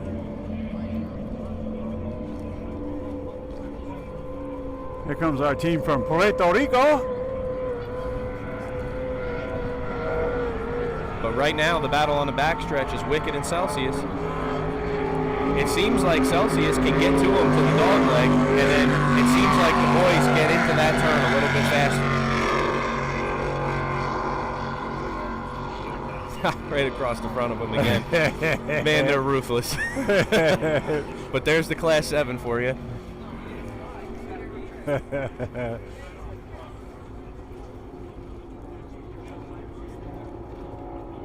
Beautiful shot as Wicked comes off that turn. Yeah. The rooster tail comes up, they start accelerating, and you'll see that rooster tail drop back down to get real even with the boat. And for just being in the sport for 5-6 years now, you know, Chase and Jack's really got a good handle on that Super Cat. They always did well in Class 7, and it's cool to see the talent on the course right now. Well, you know, some people say, well, you shouldn't let these youngsters run the race boats. They should be older before you let them run on a race boat. But you take a couple of kids like that have been tormenting this lake since they were probably 5 years old, probably have more boating experience together than half the guys in offshore. So you have to let them go. Right now, you got 8-ball coming in the frame with American Express, now only a boat length off of them as they come by our vantage point. It looks like American Express might be making that ground back up. It might actually be ahead going into the next turn. Yep, looks that way. Looks like Celsius got back under the Wicked boys. Celsius back to the lead. I don't know if we're in the frame. Yes, we are. And you can see when they get that super stock all the way out on its tail, they get so light and twitchy. It's one of the coolest classes to watch in the sport and one of the most technically difficult classes there are.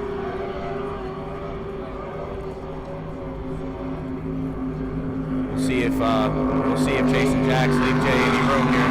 No, they don't again. You gotta love it. Somebody's going to be mowing the lawn for the next couple of weeks. They're about even coming out of this turn.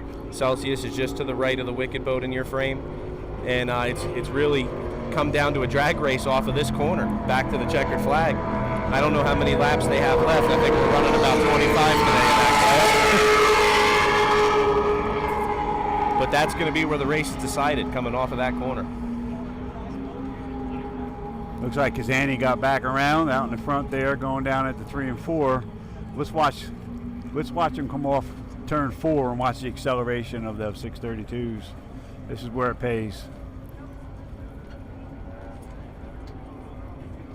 And they're back. Well, here comes Jimmy.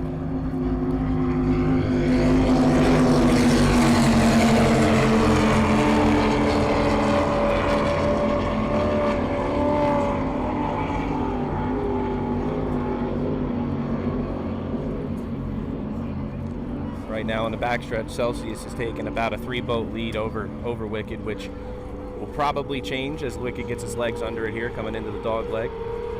So Raul texted me last evening, he goes, did I miss a meeting at 6 o'clock? I mean, no, that was the meeting for the safety teams. He goes, oh, I need to work on my English. Two great guys, great competitors. Guys. They really are. They spend a lot of time in St. Clair, Michigan at Rivers Bend Marina with Ed Smith. Yeah, they were heavily involved in racing overseas for a lot of years.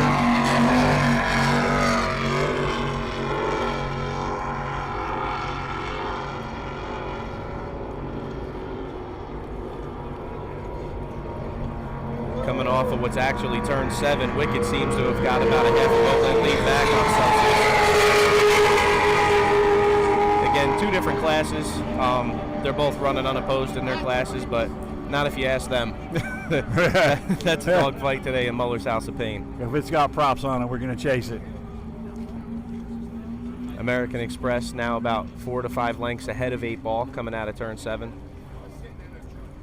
American Express really squared off the exit of that turn this time, really cutting down the distance on their track, and which will help them in the long run when trying to overcome the torque of that 8 Ball.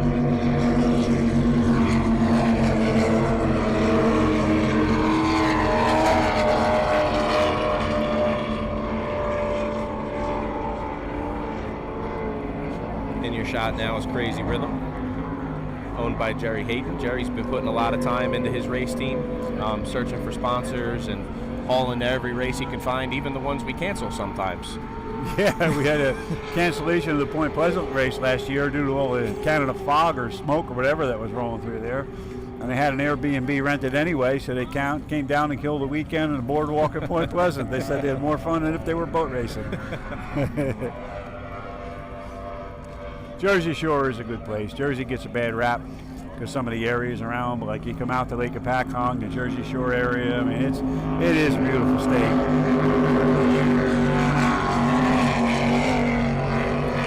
Sandy's checking out on the backstretch.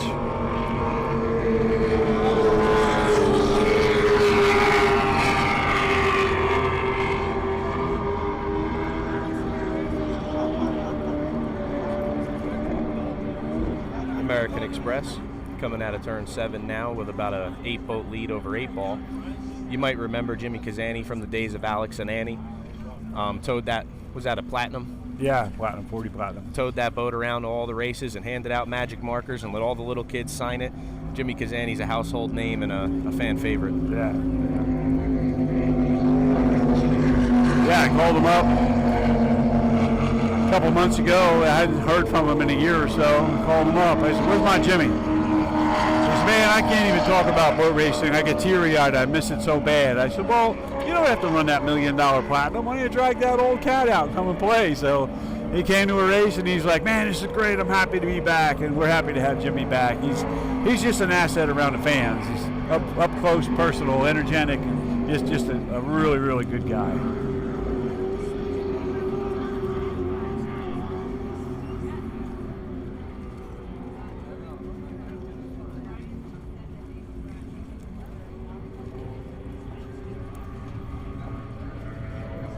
Now the battle between the Mullers is getting a little congested with Crazy Rhythm there in between them. We'll see how Chris and Jay decide to take this one. I see the boys go nice and wide, leave room for Dad.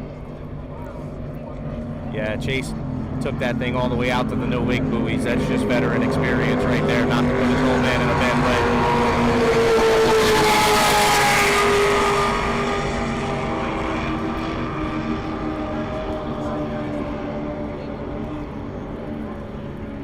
Coming through 5, 6, and 7 now, American Express with a commanding lead over 8 Ball. But I think if you could ask Sean right now what position he's in, he'd say he's winning. His hatches are down. His hatches are down. And Jimmy's got a new driver in there. Probably this is a very short course with a lot of turns. Probably took it easy for a little bit, try and get a handle on not hooking that thing. He told me he didn't want to flip it over or get wet because he'd ruin his hair. And that's Joe Patterson. His first race was in Atlantic City with us at the beginning of the year. And when Jimmy brought that boat out, I mean, that thing belongs in a museum or a showroom somewhere. And him and Joe took that out in Atlantic City in 8 to 10s and put on one hell of a show. Yeah, they did. They did. I didn't finish. They did. And Celsius sneaking up the inside of Wicked again. Let's see if the Wicked boys cut them off. Watch for the tails to drop. Yep, Celsius on the brakes. Wicked squares off across the front. Gotcha. This is funny to watch.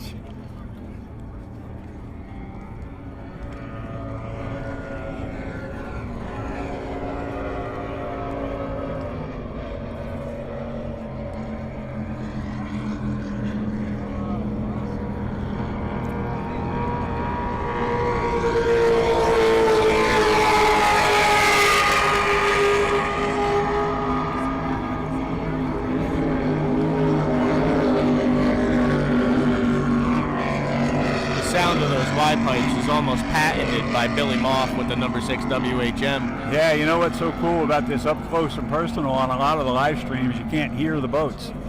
You know, even the helicopter footage is fantastic, but you can't hear the boats. This is cool to be this close to the action.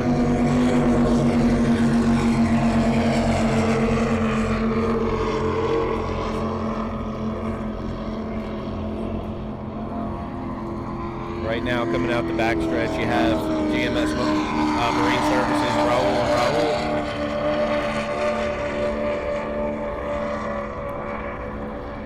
Raul. Sounds like the Kellers are rolling off that a little bit. Just save it. Yeah, there's no catching Jimmy Kazani and Joe Patterson today. Yeah. That American Express is checked out.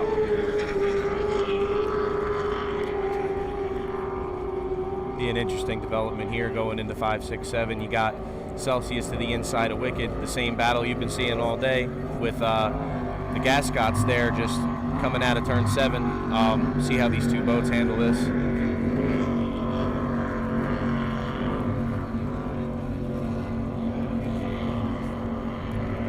Chris and Jay look like they're going to stick to the inside. Chase and Jax are going to keep running that wide line, keeping the speed up in that Super Cat.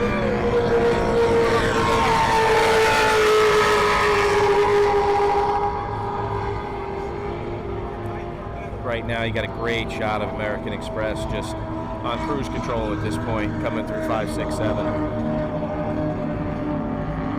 Crazy Rhythm. There they go. Oh, I'm sorry, I'm not watching the feed.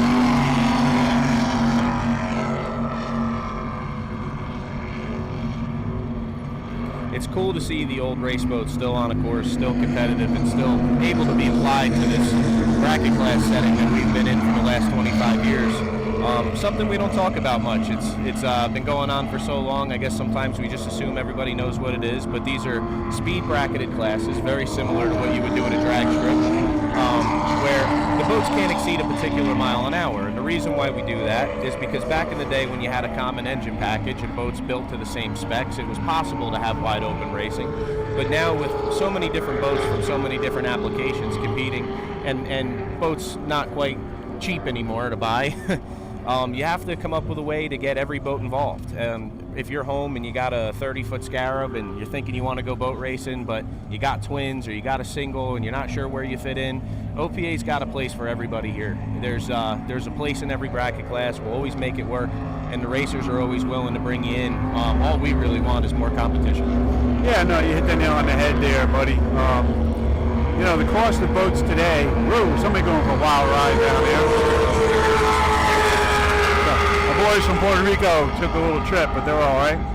With the cost of the boats today, I mean, the average spec boat, if you want to build a new one, you're probably talking at a minimum $700,000 to up to maybe $2.2 million to build one. So, you know, these older boats are still out there. Back in the day, they were built like tanks. You could bring them out today and run them in just about everything without them coming apart. And like, for instance, Crazy Rhythm, there you go. Boat's been around forever. And we're kind of proud of the bracket classes and what's come along. A lot of these guys, the mindset when we started all this was the guys need a starting point. Not everybody goes out and just buys a Super Cat or a Super Stock. You need to bring guys into like Class 7. They work their way. I mean, a lot of the guys in Mod B, Stock B came from Class 7, you know, working their way up. So my thought process always was you don't have the major leagues without Little League Baseball. You know, you have to start somewhere. And to your point, you know, there was a point in time where Class 7 made you apologize for calling them Little League. Yeah, no, I did say that. And so, you know, to be clear about that, you know, we have guys racing in Class 7 like Chris Coulson, who have raced in the bracket classes and as high as Modified V, who decided this year he was going to sell everything and build some bracket boats. And I was talking to him earlier, and he said, man, I wish I found Class 7 5 years ago. Class 7 has really developed into one of the more competitive classes on the circuit, and that just carries through the rest of the ranks of bracket class. Like Class 4, we are missing our boys, the Saracens, Johnny Saris and Jason Saris, who would usually be here. Johnny got married yesterday. I took a ride up to Lake George and attended his wedding, and congratulations to Johnny and Gladys. And we miss you. We know you'd be here. And they're our mainstay in Class 4. They're the bar setters. Yeah, exactly. They've been racing with us. Jason called me years back, want to know how old his boy had to be to go boat racing. You know, I said, well, if you sit him on this curb and his feet reach the street, he's basically old enough. Jason laughed. He goes, I'm trying to be serious here. I said, you called the wrong guy. And they've been with us forever. I love them. You know, they're just genuine guys. They run a marine business, Saris Performance up in Bolton Landing, do a tremendous job up there with the performance boats, a lot of restoration work, and hats off to the Saris family. Probably winding down today, getting over a couple of hangovers, but you know, congratulations to you. Just a quick update on the course. You got Wicked leading Celsius into turn 5. That's been the same picture all day long, folks. Celsius is kind of chopping it and taking the inside line through the turns, and Jason and Jax are holding the outside, keeping the speed up, and love to see how this ends. I mean, these two boats have been glued to each other all day.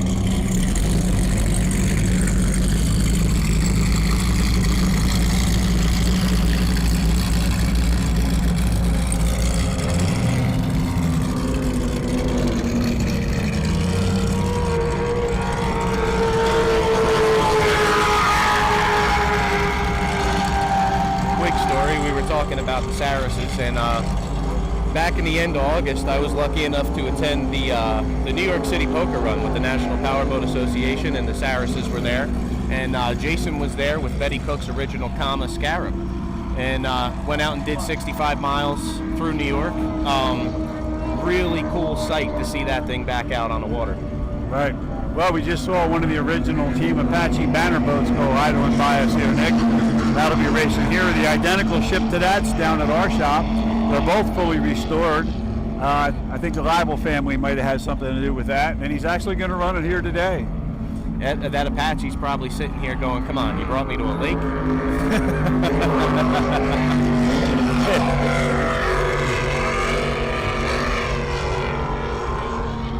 It's probably appreciating the fresh water, though.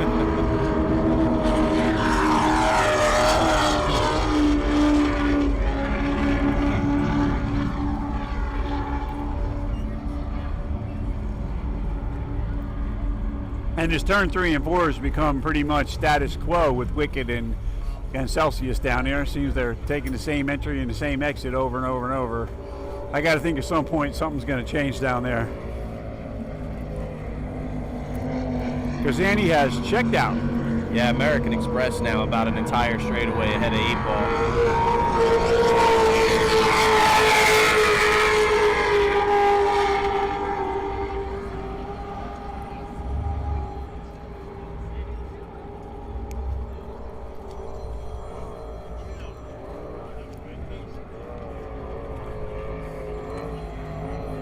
American Express coming out of turn 7, carrying a rooster tail, accelerating back out the 85 miles an hour. As you watch American Express run around this course, there's a difference between the catamarans and the V-bottoms, and the difference is almost obvious when you see it here.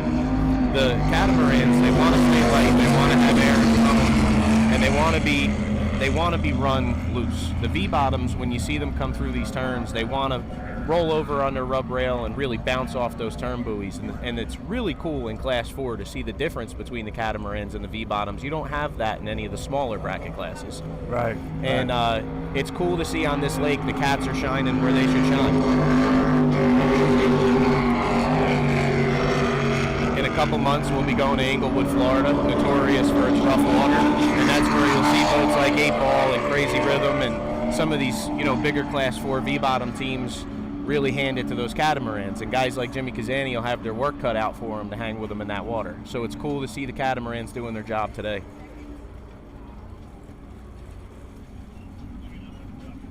Yeah, we actually, looks like the mower boys are rolling off.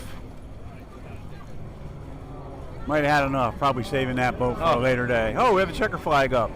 The race is over. All they needed was another... Somebody should tell them to idle across. Somebody didn't get the memo. That's all right. But that was a good show they put on today. Hometown boys putting on a good show. Right.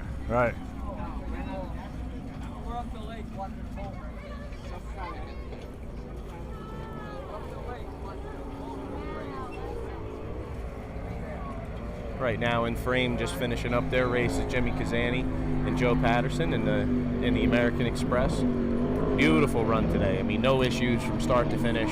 Clean racing. Just an overall faster day for Jimmy Kazani and Joe Patterson. Congratulations to them in American Express.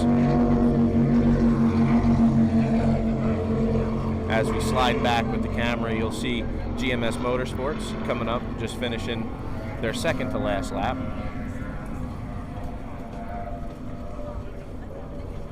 Crazy Rhythm following suit, and 8 Ball actually coming around to put a lap on Crazy Rhythm. That might be strategy. Today, on a day like today, Bob, if you're not up there and battling for first place, sometimes the smartest thing you can do is roll off and run a conservative number. Absolutely. On these flat water courses, throttling is probably the more difficult job today. Yeah, absolutely. I've gotten the opportunity to throttle a bracket boat one time, thanks to my buddy JJ Turk with the Turk Family Racing Class 5 boat. And we were about 45 seconds ahead of second place on the second to last lap at Morehead City, and I started daydreaming about what my acceptance speech was going to be like, and I broke out by 0.2 seconds. Throttling is definitely not the easy gig in the flat water. No, man, I hopped in that green boat with you years back and tried to throttle for you. I'm in a 90-mile-an-hour boat at 70 miles an hour, and I'm like, hey, I'm sorry, kid, but I just can't do this. Brick it. But I give these guys a lot of credit. The only way to be competitive within the class is to play within the rules, and they do. For the most part, they all run that number, and they do a great job at it.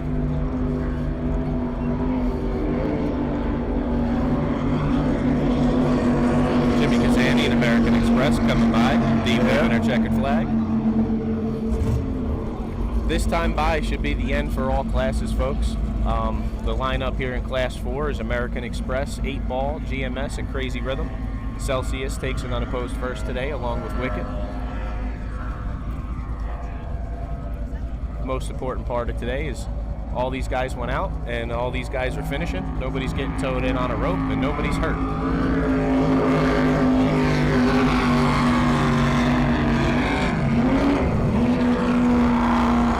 And no hatches up for Sean. Yeah, that's a win for him today. Yeah, it's a win for him. His main goal was to shed that nickname. He's taking one step towards it. As we watch Celsius coming by, just having some fun, hot dog, and doing their victory laps. Well, Nick, I'm going to step out of the broadcast booth with you and get out here and get my hot rod in the water.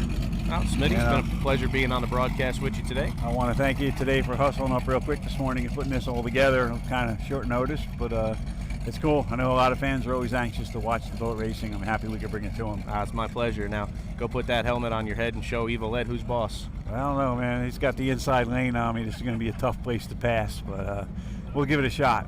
I told Johnny Stanch this morning I got $50 on that number 3, so I don't have $50, so make sure I don't have to beg and borrow to give it to Johnny. I called Johnny yesterday. I said, Johnny, we're going to be late getting the boat up there. We're having a little problem with it, you know. He goes, oh no, what's wrong? I said, well, ever since Junior bolted these blowers on, I can't get the hatch closed.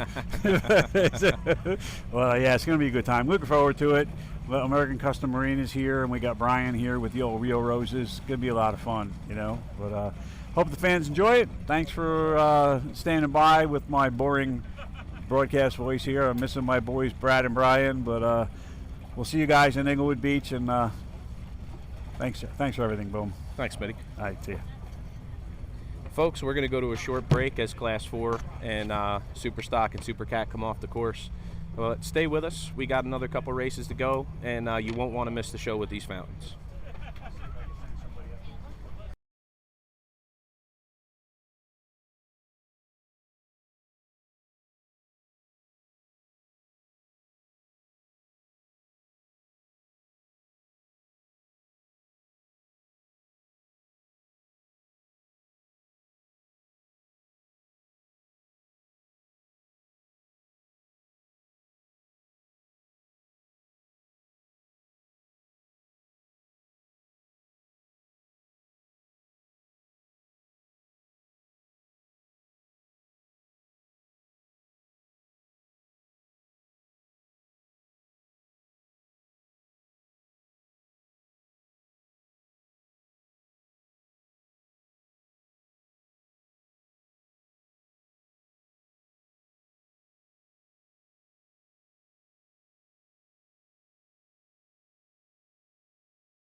All right, welcome back, OPA race fans. Right now we have the 4th race on the course today.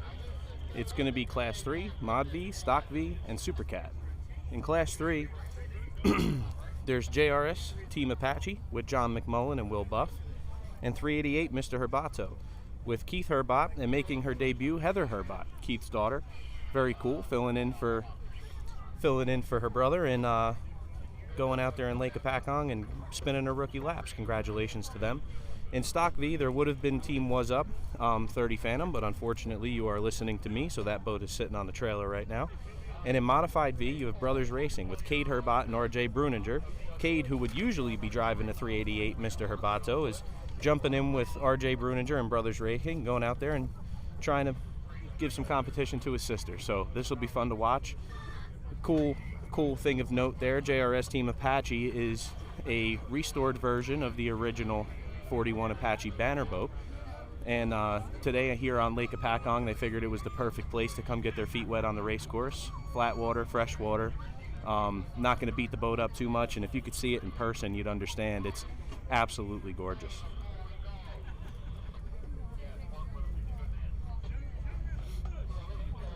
In Class 3, JRS Team Apache is second. 388 Mr. Herbato has the pole.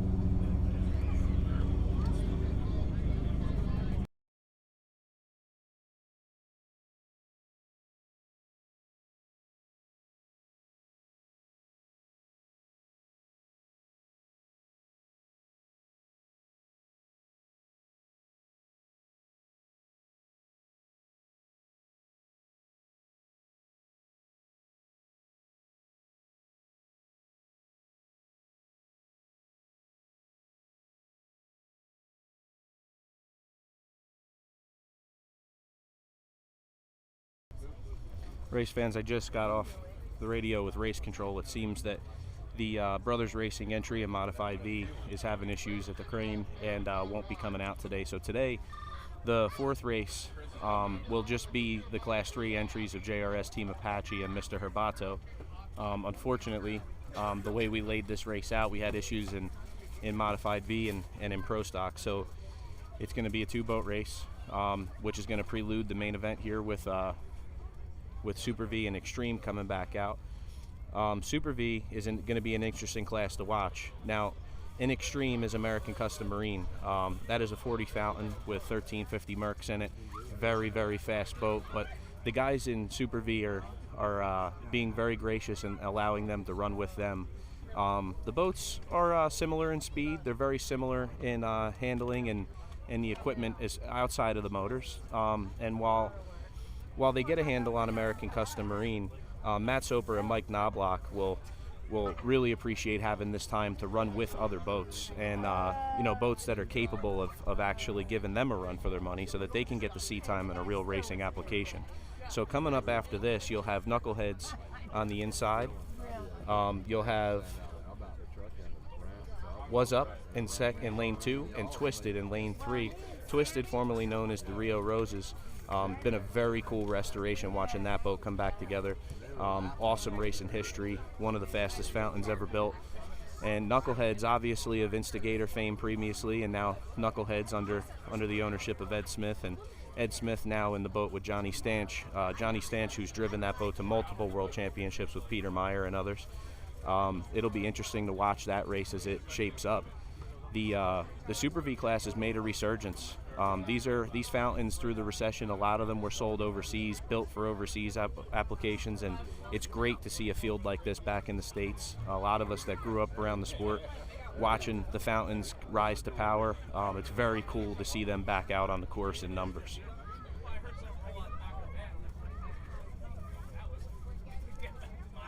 Folks, their yellow flag up on the pace boat. Looks like they're going to get the Class 3 entries of JRS Team Apache and 388 Mr. Herbato up on plane.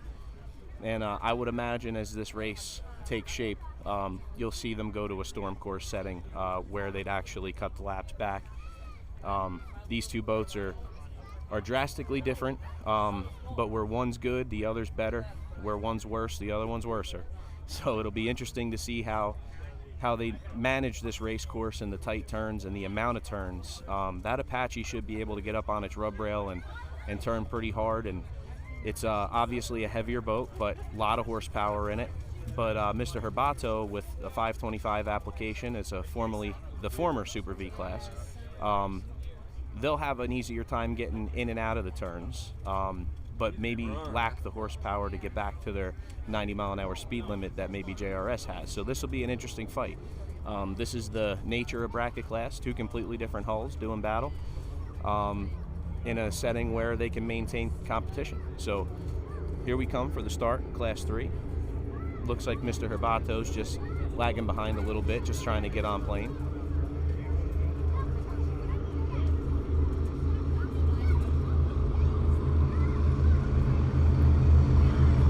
That is a yellow flag on the pace boat, just went green.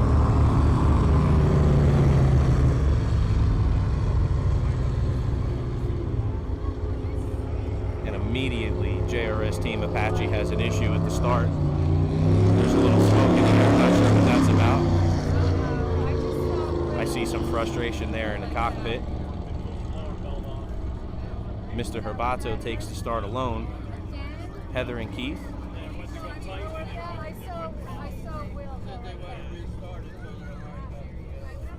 Must be a very proud moment for Keith Herbat. Keith Herbat's been around the sport for a long time, done a lot of very cool things. And to be racing with his children now, Cade and now Heather, it must be a very proud moment for him in a boat that he's elaborated to me has been one of his favorites over the years. I might be a little biased in that it used to be ours. And living out his offshore dream, doing it with his family. He got to do it, winning multiple world championships and accumulating quite the set of accolades. And now the biggest, most important one, he gets to do it with his children.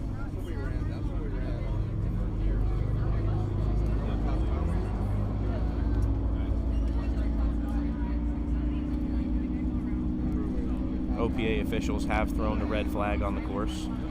They're going to allow some time for the JRS Team Apache to come back around and restart. Herbat wasn't quite on plane yet when the green flag flew, and JRS seemed to have what seems to me to be an electrical issue here right at the start. So rather than just allow them to run around unopposed or a half a lap down, the OPA team decided to give them a red flag and give them a restart, second one of the day, to allow for a good competitive race. These guys come from a long ways away, spent a lot of money to get here. Everybody knows this isn't a cheap sport, but along with the money goes all the hard work. And for somebody to come all this way and bring a race boat of that caliber, it wouldn't be fair to allow the race to go off that way.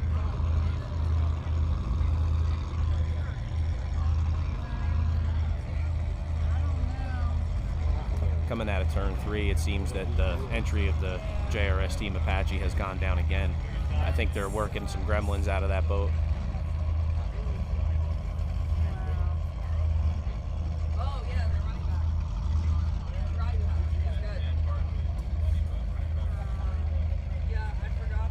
Folks, I'm going to step out of the booth here for a minute and regroup with my race control team and get myself updated on what the plan is here, and I'll bring that information straight back to you. We're going to leave the video feed up so you can see what's going on, and I'll be right back.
All right, OPA race fans, I'm back. I got the word from D that we are going to run full laps and give these guys an opportunity to get the full offshore experience.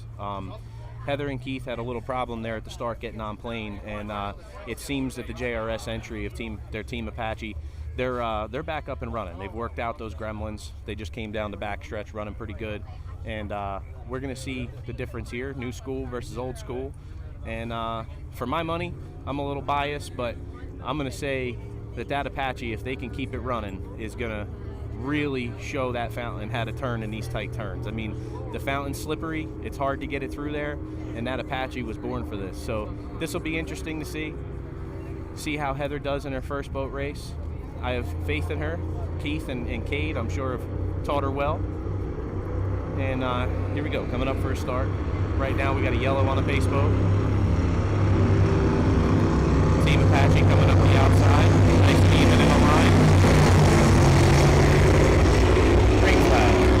Green flag racing at Class 3. JRS Team Apache coming up the outside of 388, Mr. Herbato. Mr. Herbato going into turn 1 with about a 3-boat length lead at the moment. And you can see on your screen at home there the rooster tail that Apache's carrying. They got to really feed that thing to some trim to get it to go in this dead flat water. A boat like that would really appreciate 3 to 4s out here. And unfortunately, you're not going to get that on this end of Lake Hopatcong. I like your shirt. Right now, 388 Mr. Herbato coming through turn 1. Heather and Keith with about a 3 or 4 length lead over JRS Team Apache. As they come out of turn 3, working their way back towards the dog leg, I'm joined by Shocker Offshore Racing fame, Chris Colson. Not so much racing going on today for Team Shocker. Well, today you had a string of bad luck, but you've been out all season, running well in Class 7, running well in Class 5. It's good to have you in the booth with us. Well, I'll tell you what, this is probably one of the best events of the season between the weather, the turnout, and you guys knocked it out of the park once again. We're a little disappointed to let down our home team as much as we did today, but yesterday was better.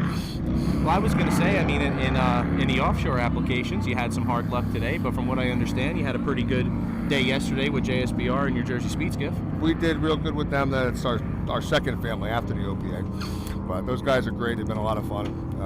We're still learning the skiff, and we're doing well while we learn. And that boat runs. Nothing else I have that I hope does today. So right now on the screen, you have the entry of JRS Team Apache coming out of turn 7. Team Apache's got the gremlins worked out of that. It's out on its tail, and they're trying to get it to go, and it's getting flat up.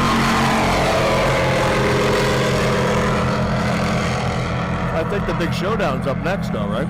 The main fight today is going to be the Super V class, and joined by Extreme with American Custom Marine and their 1350 powered 40 fountain. But those are 4 identical hulls. That extra horsepower doesn't necessarily equate to much on a short course like this, and should be a good dogfight. Where do you think? Where are we at with the Ed Smith rivalry? What's the score now? Well, it seems as we progress through the year, some things have happened. We went to Atlantic City, and the Knuckleheads entry was up against Was Up there, and Was Up obviously in their home waters took a commanding lead, but ultimately turned in early. Smitty was driving there and hurt his back in the big water, and Evil Ed got by him and got the win there in Atlantic City. And then as we came out of there, we went to St. Clair, Michigan, where Was Up kind of got out in front and never let it go. Yeah. You know, and so you've seen the juxtapose of the 2 boats, the setups coming into play, but as we went to Michigan City, Indiana, it seemed as though Knuckleheads had a lot of speed on Was Up. And for the first 2 or 3 laps, it was hard for Was Up to catch Knuckleheads. And you're seeing the difference in setup time. Knuckleheads, where they've been competing at a very high level for a very long time, and Was Up with only 4 or 5 races under their belt at this point.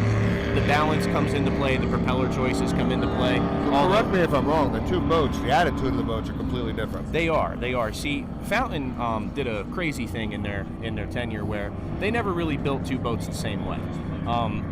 Good and bad, but the good of that is they really eventually found out what worked. Now, those 2 boats are completely different layups. The CG and the horizontal gravity are both very different in both boats. The X dimension is very different. So they do have completely different attitudes, but they are the same boat with the same power. Just to give you an update on the course right now on your screen is the 388 entry of Mr. Herbato with Heather driving, his daughter, and Keith out there throttling. Might be having issues slowing up a little bit there, no? Yes, and Keith was very clear this morning that he has a points lead.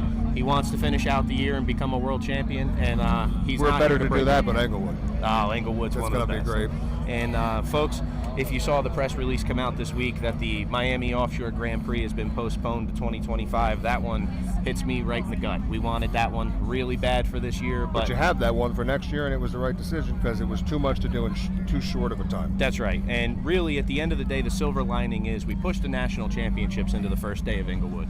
And Englewood, for the last 10, 15 years, has been one of the mainstays on the OPA schedule, one of our favorite places we go, just an absolute staple. And now every team in the country is going to descend on Englewood. Well, I think the big race is the dinosaur race on the beach, though, right? That's what it's all about. That's the one everybody really looks forward to. But right now in your screen is the entry of JRS Team Apache out in front, leading Heather and Keith Herbat and Mr. Herbato. Really cool for them to be out here in their first boat race, putting on a commanding lead over a veteran racer in Keith Herbat.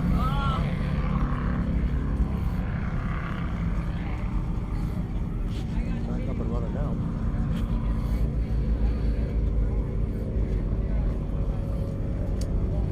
Coming through turns 5, 6, and 7, JRS. They've got that boat figured out, and that boat is absolutely beautiful. It's a copy of the original banner boat that Ben Kramer and Bob Ciceni would have ran. And you can find pretty awesome videos of that team running back in the day, and this is a copy, a restore, and an absolute beautiful piece of machinery. There they go.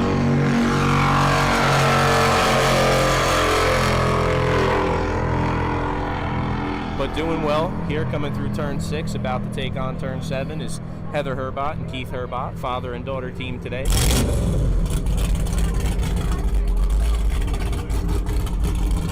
In their beautiful 38 Fountain. Beautiful, might I add. I might be a little biased. I have quite a few hours behind the wheel of that boat. Speaking of which, I thought you were going to be out there running the camera today. So, unfortunately, Chris, I'm here talking to you. Well, I could have ran it for you. I would break it. Like, you didn't have to put any hours on it. If they could get one of these microphones wireless far enough, I could jump in and go run it. That'd be pretty cool. But nope, today it's on the trailer. It absolutely broke my heart. My plan was to run it with Mr. J.D. D'Elia today, to get him out on the water, a personal hero of mine. But as far as commentating from the water, I don't think the fans want to hear the things that we say when we're racing. Well, for me, it's just a lot of ooh, ah, ow. Yeah, that's I'm getting true. old. Yep. But congratulations to the D'Elia family, Johnny D'Elia in his rookie season, taking home his first checkered flag today, officially. Yep. Congratulations to him, and he should be holding a pretty commanding lead now in the national points order in Class 7. So what, the first race in Englewood will wrap things up, right? Yeah. It's And, do or die, it's all on the line there. That's it. And in Englewood, what better place to settle something? I mean, in the most unpredictable water that we see on the OPA circuit, and an absolute fan favorite and racer favorite. People look forward to Englewood all year. It's a little sleepy, beachy town on the west coast of Florida Which that is perfect absolutely for a bunch comes of out boat in racers droves. to enjoy themselves. Absolutely. That's all we need. And I've never seen fans quite like Englewood. I mean, it's, you know, people who aren't even necessarily interested in motorsports are interested in the Englewood Beach Waterfest, because it's mainly because of you guys like you, Chris, and that come out to the street parties and they put on a show and have a good time. And the town comes out and absolutely enjoys the event. I think that's the only race site where you can literally camp at the beach. You wake up in the morning, you want to see what the conditions are. You look over the water, and then there's the ocean. My favorite part about that, Chris, is how many times do we go to boat races, and you know as well as I do, your crew really makes this happen, right? Yeah. The guys, they work hard, they break their ass, and they do everything they need to do to get the boat to the race course just for guys like us to jump in them and go race. And a lot of times they're in a parking lot 10 miles away from the race, or they never get to see the race. Whereas Englewood, everything happens right there. Yeah. I mean, you can just walk over the dunes, watch the race. If you break down and need to get the trailer or anything like that, it's a short walk back to the crane area. It really is a town designed around offshore powerboat racing. And it's prone to a little bit of traffic, but what I like to see is that everybody works together in the OPA. All the Absolutely. racers, everybody moves, and a lot of moving pieces. Seems to flow seamlessly every year. You know what it is too, is there's a big camaraderie around OPA. A lot of us have been doing this for a long time together, and it's cool to see how well everybody works. I get these comments from my friends and stuff that ask me about the races at home, you know, like, how come you're lending parts to a guy you race against, or how come? And it's as much as we'd like to go out there and beat each other every time, But we want to go out there and beat them. That's we don't it. want to beat them on land. you want to win when they're at their best, not when they have an issue. And that's the coolest thing about OPA. The competition is as severe as you'll find it anywhere in the world, but the camaraderie is just as high. Yeah, and you're absolutely right. I noticed that right out of the bat, I think 4 years ago when we started. You need something, you need a tool, you need a part, your competitors will hand it right to you. So just an update right now. Our camera girl, Kaylee McGee's having a hard time finding me a shot, and that would be because both the Apache and the Fountain have broken You need down. a shot, I have the whole cooler full of shots. Our resident party animal, Chris Coulson. I see a little smoke coming from the 388 entry of Mr. Hopatcong. Seems to be coming out of the what I call the mailbox, the engine scoop on top.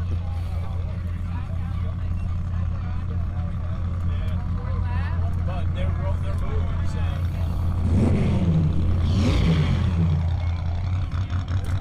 That doesn't sound good.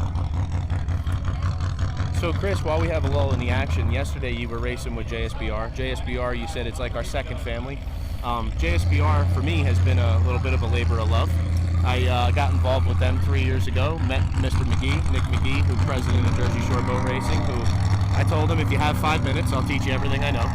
And, That's all it would take. That's all I it takes. spanked you the first time we ever raced. And I took him under my wing, and now he's flown away. He ran his own event yesterday flawlessly, Really went well. and even got out there and spun some laps in Juanita Peterson's Whole Lot of Horses. Oh yeah, he wanted me to come out and race him. I said, no, you need more practice.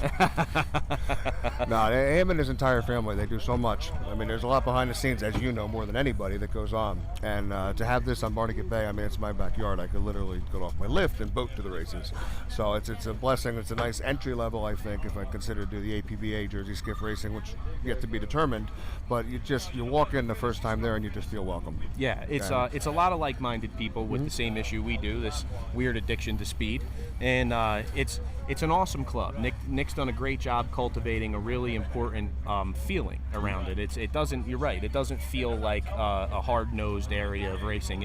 It really is welcoming, and there's classes there all the way down to the mini boat class with 13, 14-year-old kids. Fantastic. That's amazing to get the kids in the sport this young. And it's, in offshore powerboat racing, you have that as well, but it's far and few in between. I mean, for somebody to have the means to put their kid in an offshore powerboat is very far and few.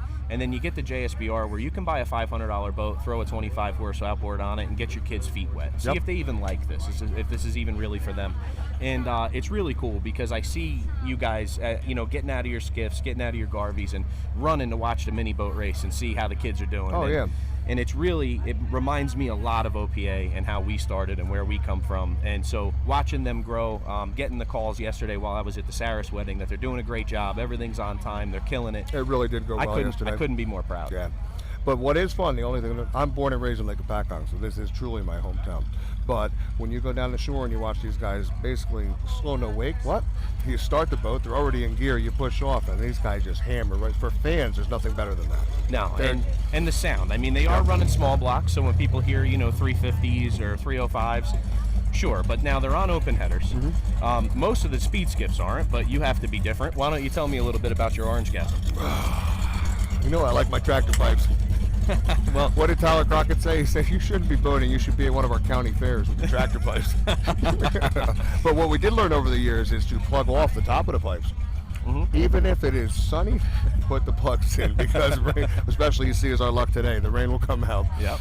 Well, and we always know which one you are out there on the course. Skiffs usually have a very wet sound. You hear the hull slap in the water with the wet exhaust out the back, but not Chris. Chris decided to go 3-inch out the top, and you'll always be able to pick out the orange gas. And I keep adding springs to the throttle, because with the hot foot in the skiff, you can imagine that, how hard it is to keep a steady throttle. Yeah. So sometimes I'm doing it on purpose. Most of the time I'm not. So for people listening at home, I mean, they've seen JSBR. We've run events together with them in Morehead City here in Lake Hopatcong. We've had them in Michigan with us, and in the early days, Chattanooga, Tennessee. And explain a little bit of the difference, like going from something like a Pro Stock V or a Class 7 boat down to, say, a Jersey Speed Skiff. What's some of the differences? The one similarity I found is with the Phantoms, as you know, is we turn kind of sitting on the stern a little bit on the pad. So initially, right in the first time I drove a skiff was to the race course at Atlantic Highlands. And Nick said, go out and prove you can go around the course. I said, I got to prove it to me. I don't know if I can yet. But it felt very comfortable, even though the steering wheel is something antiquated configuration. Everybody else has adjustable plates. I do not yet. And people are like, well, we've got to get on that. I said, I want to keep learning without the advanced techniques and get as good as I can that way. But I think it's a good entry-level way to get out there and race. Now we don't have outdrives. Right. Pretty easy to throw together a small block. And you're under the roll cage, you know, where that's hard to get used to at first because you're belted into an open boat. But these skiffs, they run so tight, they wing out, they don't spin out, right? There's a big difference there. That took getting used to, because we're used to, if anybody spins, you aim out. In the skiff course, they're going to spin out. Right. Now, a spin in a typical offshore boat is when one grabs an edge and it usually continues an aggressive line in the direction you're already traveling. Yep. With the skiffs, what happens is they lose their friction to the water where the rudder and the propeller are in the back. And the transom actually passes the bow and causes what's called a wing out. And when they wing out, they do actually go towards the outside of the course. Which is scary when you have a lot of people on the outside of you. Right. We had that with Austin in the last race yesterday. And I think he skipped the heel a little bit, and the boat was coming at me. Speaking of Austin, I can't wait for Beach Haven, because every race this season he's been getting faster and faster. They've had their gremlins, and he put on a heck of a show yesterday.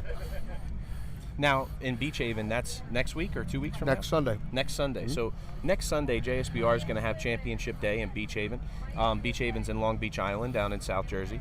Beautiful race venue. If anybody has the means to get there, you should definitely come out and check out the JSBR event there.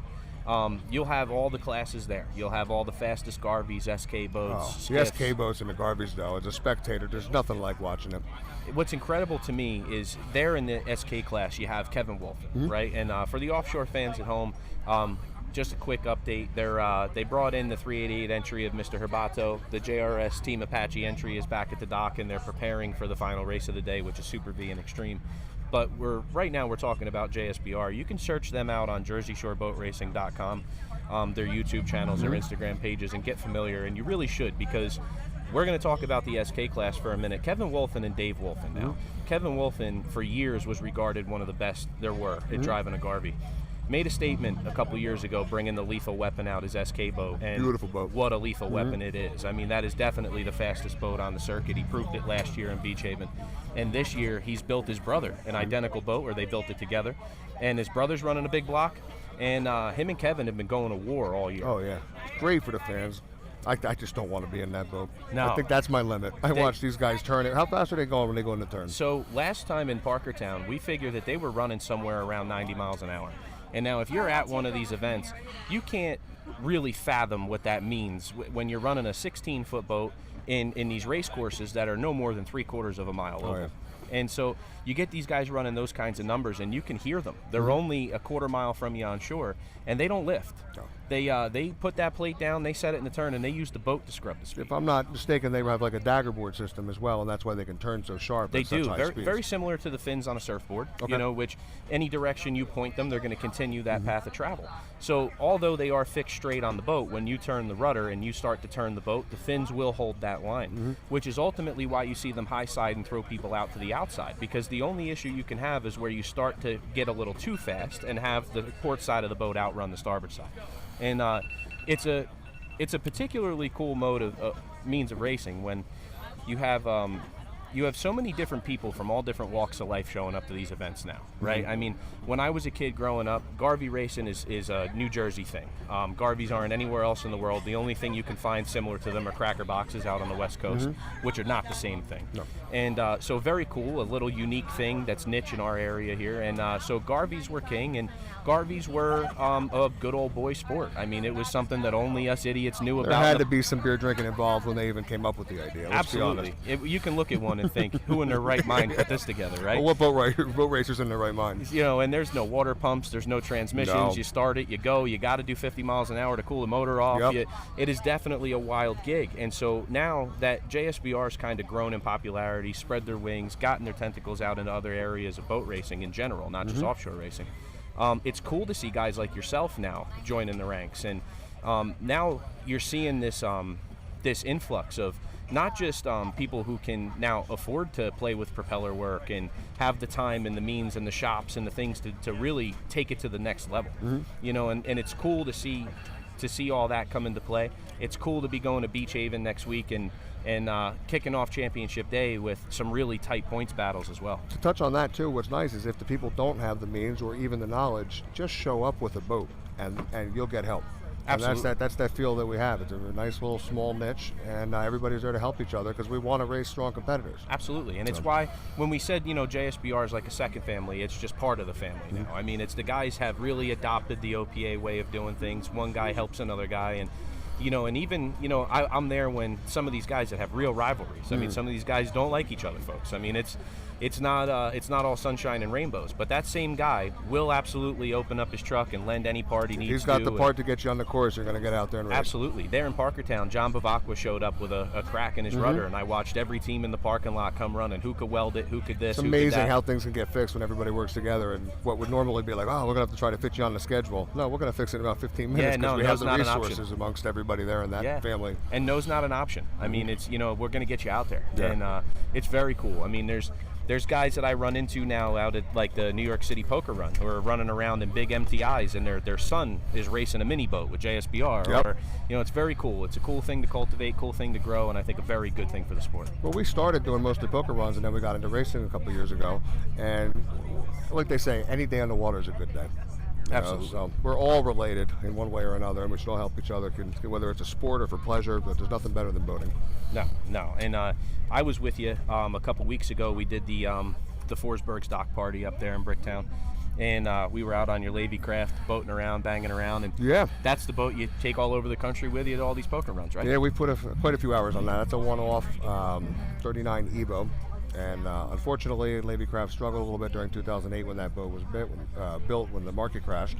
So the mold, unfortunately, was destroyed because I think it's a fantastic boat. I'd never heard of a Levy Craft when I bought it.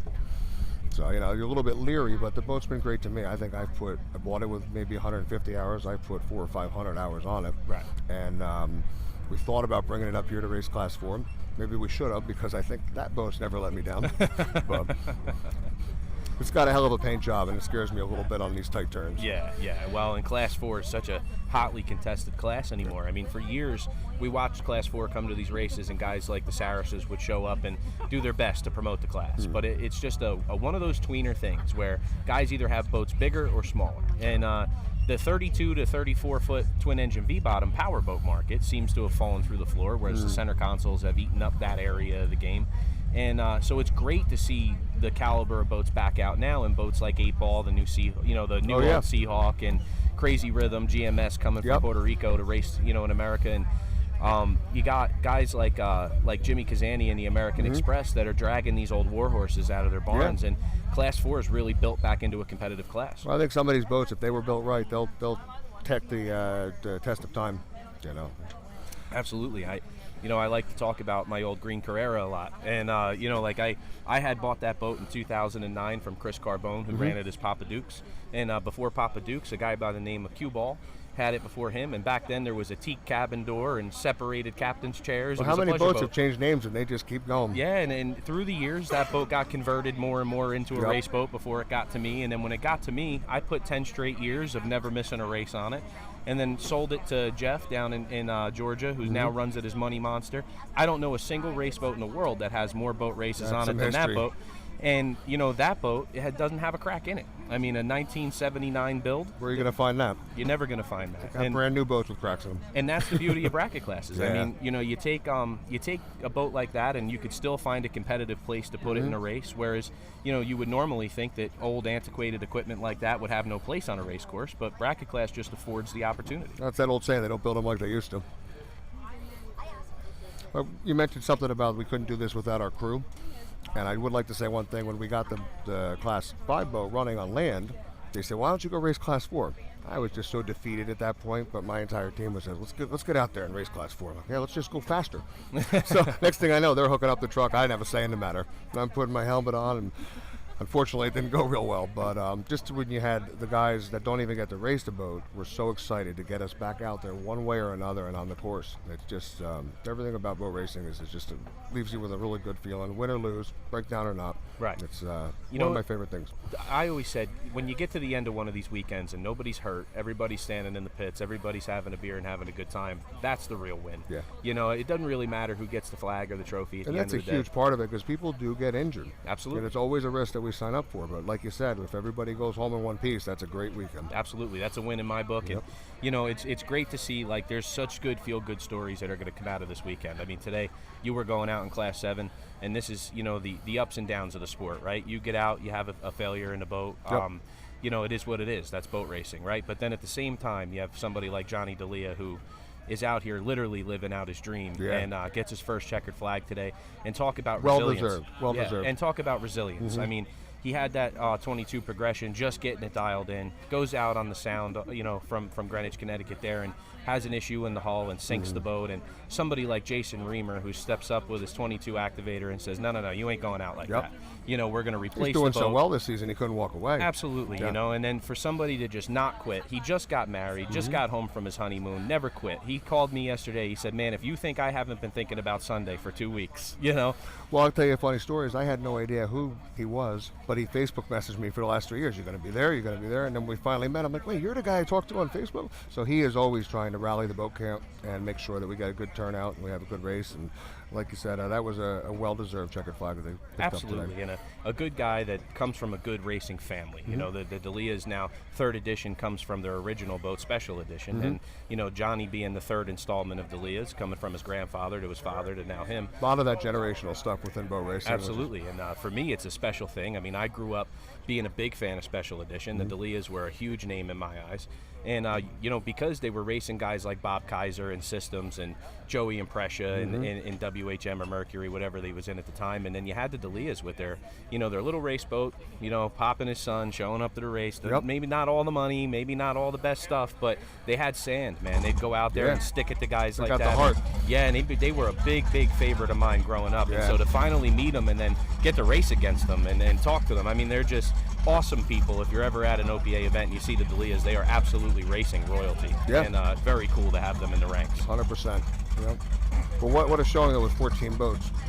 Absolutely, Class 7 is the baddest class in offshore. That's absolutely. It's you know what? It's so competitive, and I know your dad said it before, so I don't want to pat ourselves on the back because we just joined this class. But now I see it firsthand being involved because these are some of the best talented drivers out there. People think it's a small boat with a single engine and it doesn't take a huge budget to race, but these guys are good. Well, and you know where it comes from, Chris, is you take a 22-foot boat like that and you put a 300R or a 300X or XS, whatever your application is on the back of it. Now you have an 85 to 100-mile-an-hour rocket ship at home. When these guys go home, they're out running these boats north of 80, 85, and they're gaining the talent that they need in racing at that speed at home, learning how to fly the boat, keep it on the pad, learning what it wants, where the engine height should be, where the weight should be in the boat, because to do that, you have to be talented, you have to have a good setup, and then when they do come here and they put it on a race course at 60 miles an hour, it is as safe and as talented a racing as you're ever going to find. It does feel safe, I'll give you that. After all the years of the stock V and an Amada V, and it felt safe because you're kind of going a wave runner speed. That's how it felt to me. But a funny story in the Highlands, the first hairy turn I was ever in, because I'm throttling now in the 7 boat. I don't remember which boat it was, but they were coming in up over my head, and I put my arm out to stop them. Ray's laughing. He goes, "What were you going to do when you put your arm up?" I'm like, "I'm not used to being in an open boat. I don't know." It was the best defense I had. Well, and what's cool about it is it's 60 miles an hour. See, I always had the opinion in boat racing, like when you get to your super cats and super stocks, right, you're traveling at such a high rate of speed that your racing moves and maneuvers are really limited, right? And you know this from your modified V. I mean, at 95, 96 miles an hour, it's not like you can just move over, right? It takes a lot of pre-planning. Can't always do what you want to do. Right, it's a lot of pre-planning. If you want to move one lane to the right, you usually have to start about 400 yards in advance, right?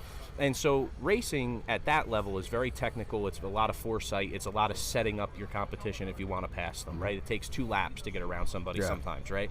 Whereas in Class 7, if you see a hole, you can dive in that hole. At 60 miles an hour, they are completely maneuverable. You have control of the boat, and then you can really show the talent that's under those helmets. And what you see when a fleet like this with 14 boats and such talented drivers at a bracket class is one mistake, and you're going to watch 3 guys walk right around the inside on you. Absolutely. You really have to run a flawless race. It happened to me in St. Clair, Michigan. I jumped in with Joe Riley Sr. and ran the progression there against you guys. And, how'd you make out there? Well, we broke out, took absolutely dead last. So you're saying Team Shocker beat you? Team Shocker did in fact beat me. I wanted to say that live on the air for the record. And so at the start of that race, we came But that out. makes our record what? You've never beaten me, actually. I do believe you're undefeated, sir. And Today I'm defeated, trust me. I'm very defeated today. But so coming out of turn 1 there in St. Clair, Michigan, I was in a very familiar position where we came out of turn 1. I got nothing but clean water in front of me, and I'm thinking, hey, this is my race to lose today. And I was humbled quickly by Class 7 as Joe Lauer went by me so fast, that side of my helmet turned white. And You must have forgot. You can't take your eyes off the Lauer boys. And Connor in the Jackhammer boat just ran a flawless race. And I wound up finishing unofficially in 3rd there, but about a half a lap behind the leaders. Oh, yeah. I mean, those boys absolutely spanked me, and it's very cool to me. It's to come from an era of when I was getting in, it was a lot of the 80s and 90s guys, right? And I learned from them, and now to be involved at this level now and seeing this new generation just absolutely mop the floor with me, I was very proud. The sport's go in the right direction. These guys are so talented and so fearless. Any level of youth, whether we're talking about 20-year-old kids or 14-year-old kids, like Nick McGee's daughter Avery's out there running a mini boat. Right. And we're going to try to get that minimum age lower to 7 or maybe 8 for Charlotte next year because she's ready. We got to get her out there. But anytime you see youth entering, it's nice because then you have that legacy effect. You know that Absolutely. the sport's not going anywhere. Well, and to see the level that these kids are taking it to, I mean, to take it one step further, you have Nick Buis in the Statement Marine Absolutely. boat, who's like Yeah. Connor's counterpart down there in Florida, and it's cool to see those guys running as hard as they are. Owen, the son. correct? Nick's Yes, running sorry, the motor, Nick, yep. I said Nick. Yeah, so. These guys are now running these boats to a level that most guys in the class didn't think were possible. I mean, Makes me wonder, though, is there a certain level, remember how fearless we were when we were that age? absolutely, we were still made out of That's rubber. I don't have that edge anymore. I know it hurts when we fall down now. But it feels good because, I was there once, and now to see these kids doing it, it's And they're passionate. very passionate. Yeah. I mean, I see, the Facebook posts, the stuff they do with the schools and the demos and going to these 100%. trade schools and teaching kids about boat racing. It's, a sport that, really you only knew about if you knew about it. Yep. And now these kids with social media and everything else have really taken the ball and run with it. And you know what? Even though we do like a little bit of the trash talking, these Jackhammer and Statement, they hit each other a little bit. I think in Michigan City, they're laughing because they're out. There's almost a mutual understanding, like we're both standing here, we're both healthy. We just did some pretty crazy stuff. Yeah. And, no matter who won or lost, you have a mutual respect for somebody who wasn't afraid to go out there and go through that with you, right? Yep.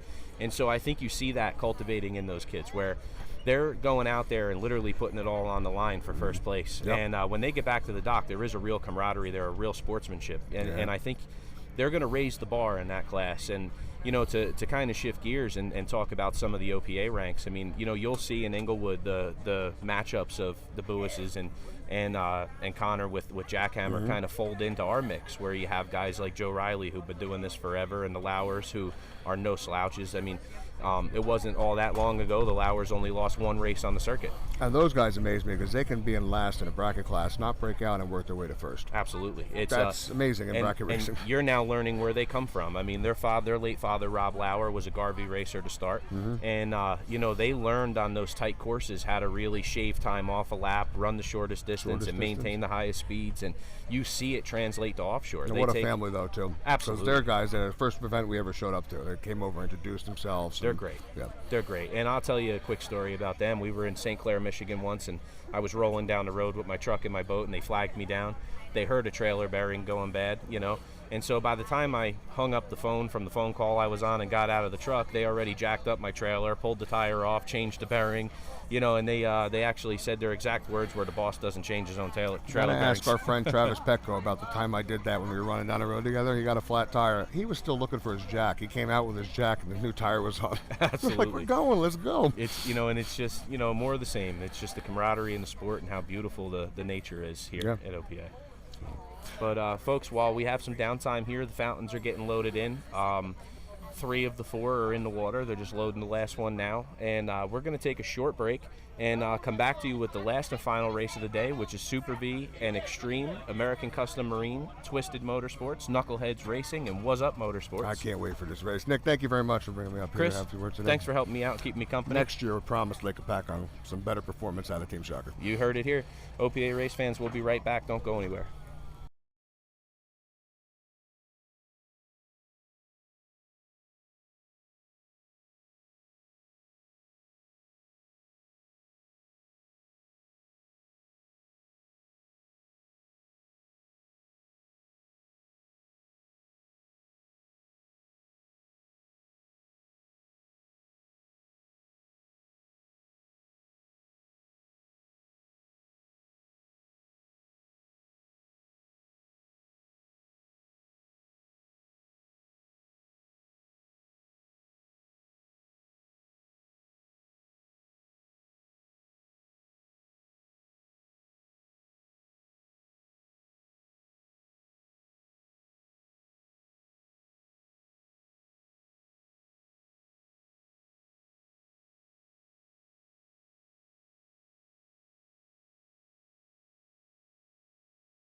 Test. All right, guys, we're back with the fourth and final race of the day. We have Super V and Extreme on the course right now. Hard to differentiate between them. American Custom Marine being the Extreme entry and our title sponsor for today's live stream. American Custom Marine's a 40-foot fountain with Mercury 1350s in it. And Super V's been gracious enough to allow them out on the course with them today, as they have been all season. Very cool. As we stated before, it's good seat time for Matt Soper and Knobloch. They just put this thing together. It's a radical machine, one of the fastest boats on the circuit. And they get to go out there with some really well set up boats. You have Knuckleheads Racing at a Rivers Bend Marina in St. Clair, Michigan. Ed Smith and Johnny Stanch. Ed Smith's straddling, Johnny Stanch is driving.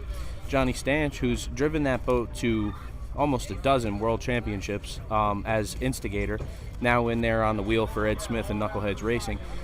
Ed Smith's a longtime supporter of OPA and powerboat racer in general. You might recognize him from his days in Cleveland Construction running the Super Cat, or Traffic Light running the old Talon. And Ed's one of the good old boys. I mean, he's been around the sport for a long time, as talented as they come and as competitive as they come. And he's met his match. Ed and Anthony Smith in the Was Up boat, my father and my brother, I might be a little biased, but they have a ton of time behind the wheel and the sticks of a fountain. That boat's been put together meticulously by Was Up Motorsports and Anthony Smith. Out there just waiting to do battle with Ed. Ed's starting on the pole, Was Up is second, and Twisted is third. Twisted is Brian Clinic and Jay Muller. Brian's spent a ton of time over the winter and this season getting Twisted dialed in. That is formerly known as Rio Roses, a record-holding fountain for top speed. I do believe it went 161 miles an hour. Cool boat. Great to see it out on the course. You'll see it's a little bit different configuration than the other two. It was built prior to the 40 cut downs. And just an awesome piece of machinery, and it's great to see all these fountains back out on a course after a long hiatus. You saw the 38 entry in Mr. Habato earlier with the 525s, formerly the Super V class. Now Super V's rebranded into what you would have known as Super V Extreme. They're running about 950 horse, big blocks, tall decks. The rules are published on the OPA website if you're interested for the gearheads. But they're 120, 125 mile an hour boats, and on this course today, they'll be propped for just about that. Even though it's short straightaways, they have all the horsepower they need to get to those speeds, and you'll see American Custom Marine absolutely light it up and put on a show today. In Michigan City, Indiana, they were a little off the pace, just missed the setup in the rough, but St. Clair, Michigan before that, they showed just how fast that machine is. They went down into turn one in St. Clair, Michigan and looped it around.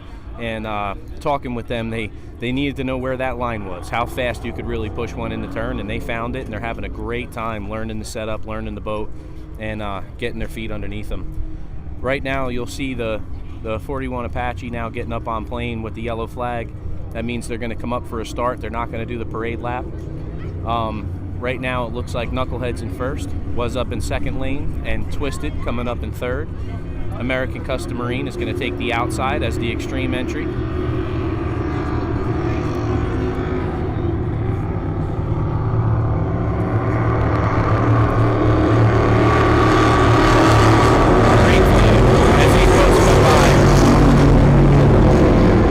American Custom Marine throwing it absolutely wild.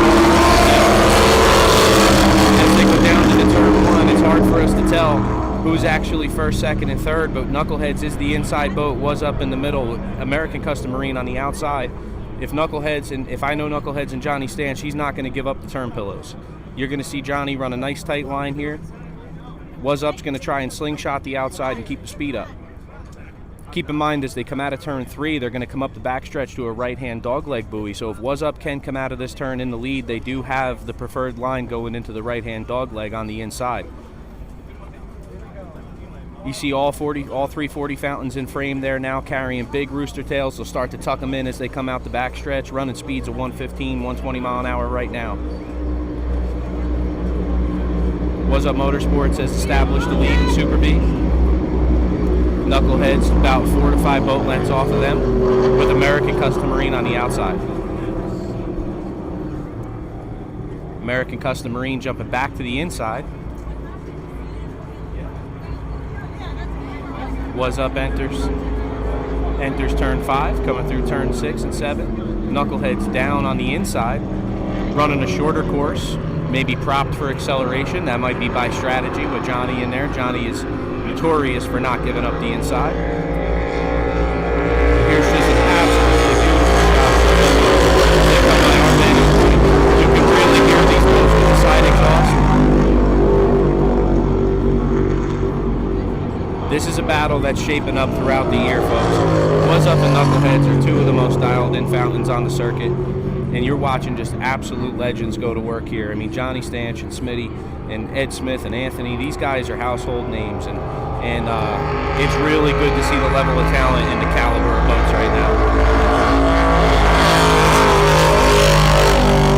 You can hear that at home coming by our vantage point was Twisted, Brian Klinick, and Jay Muller just coming into your frame now. And on the backstretch coming out of turn 3 of Was Up Motorsports, maintaining their lead over Knuckleheads. Knuckleheads is not far off though. They are in striking distance. They're, you know, when you're running these speeds and you see these gaps on the course, a small mistake could close that gap up very tight. And Ed and Anthony know that. They're not going to lift. They're not going to lay off. They're going to continue to pour it on. And Ed and Johnny are doing everything they can to keep themselves in that position. The right-hand dogleg on this course is very aggressive. It's a hard right into a hard left, and it's interesting to see right now as these guys are negotiating that, who takes what line. It seems Knuckleheads is running a much tighter line and using their propeller choices to try and get off the corner, whereas Was Up's running a much wider, faster line.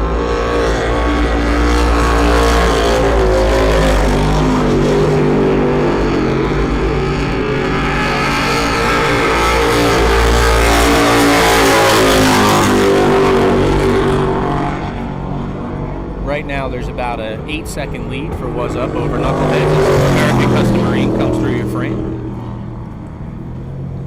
That was pretty close to that, no wake there.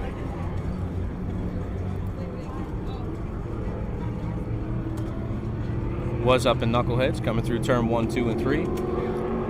Was Up exiting, Knuckleheads entering. To give you an idea of the lead there, it's about 8 seconds.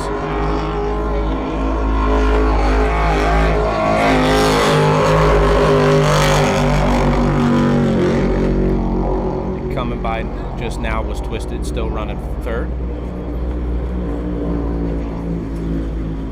But in frame right now is the interesting build of American Custom Marine. If you haven't seen this boat in person, this boat is absolutely immaculate. It's got a pair of Mercury 1350s in it, an absolute turnkey setup, and one of the fastest rocket ships on the circuit. They're settled in here, just getting some seat time in the boat. They're about 8 boat lengths off the transom and Knuckleheads right now, going into turn 5. Was Up's exiting turn 7 as Knuckleheads is entering turn 5. So there's still about an 8-second lead. It would seem that Was Up's found a faster line around the outside.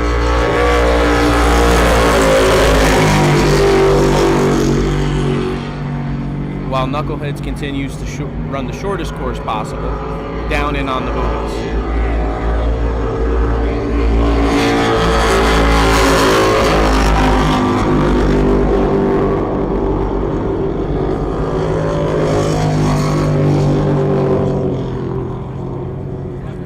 There's a good perspective shot there as Was Up's coming through turn 1, 2, and 3. You can really see as they exit this buoy how far Smitty pushes off of that turn. As the rooster tail comes up there, you can see they're really trying their best to keep the speeds up. On this race course, it is distance, but in these boats, it is speed. You really can't cut much out of a 2-mile course. The course is what it is, and it's really just who can get around this course the fastest. And right now, Smitty and Anthony are putting on a master class of how you run these turns without losing a mile an hour. Coming into frame now is the Knuckleheads and American Custom Marine entry. Ed Smith and Johnny Stanch are doing a great job. They're actually holding off American Custom Marine, and although they're in different classes, don't be confused. They are racing each other. This is a competitive circuit. And Soper and Knobloch are doing everything they can to reel in that Knuckleheads entry, but as they go down the inside, Johnny Stanch is going to show him why he's Johnny Stanch. Johnny did not give him the inside. Did not give him any room. and that's Johnny's way of saying, go ahead and stick your nose in there again. You know, it's this is veteran racing. This is one of the baddest classes in offshore. These guys are out here for blood. Ed's not happy with second place. They're doing everything they can to find speed in that boat. On the backstretch and frame right now is Twisted Motorsports, Brian Klinick and Jay Muller. Brian's goal for these last couple races was seat time and propeller choice. It's hard when you don't have a baseline. It's hard when your boat's different from your friends. You know, like for us, it was easy. We could speak to Ed, and we had experience setting up knuckleheads and formerly Instigator. When we were putting ours together, we had a baseline. For Brian and Jay, they're dealing with a completely different animal, and they're taking their time. They're dialing it in correctly. And they're going to be a force to be reckoned with in this class. And really good to see them out here supporting the event. And just an absolutely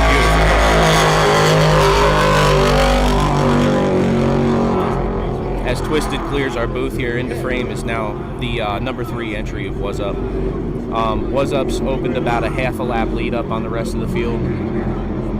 Ed and Anthony have to be happy with this performance today. As they come out to the no-wake buoys and put on a show for the spectators, they're going to come by and use the crowd pleasers. That side exhaust is the most beautiful thing in offshore.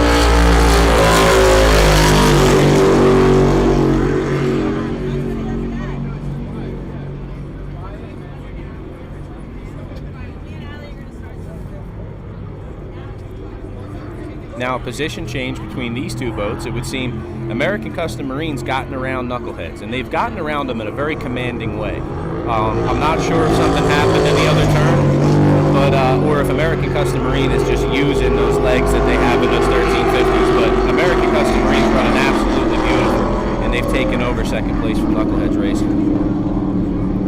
Ed and Johnny sound to be a little off the pace, maybe a mechanical gremlin. I can't tell. That boat's pretty radical. It just sounds like they're down in RPM. Right now in frame is number 3, Was Up. Ed and Anthony Smith coming through the dog leg. This is that really long right-hander I've been talking about.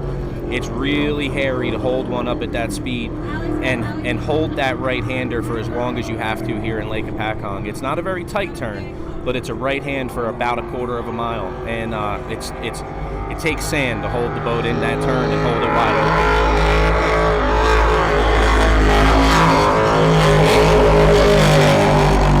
Great shot of Twisted as we come back to American Custom Marine, who's actually making up some ground on Was Up, and that backstretch seems to be just long enough for them to get that thing rolling. As Was Up comes into frame here. Beautiful attitude on that boat. Anthony Smith, notoriously one of the best V-hull throttlemans in sport. He's been doing this a long time. He understands these fountains. He understands how to make them fast, and he's out here proving that today. As you get a shot here at Knuckleheads, clearly off the pace, and that's really a shame. I mean, they had the pole position today. It was their race to lose, and I know Ed and Johnny are going to be kicking themselves over this one.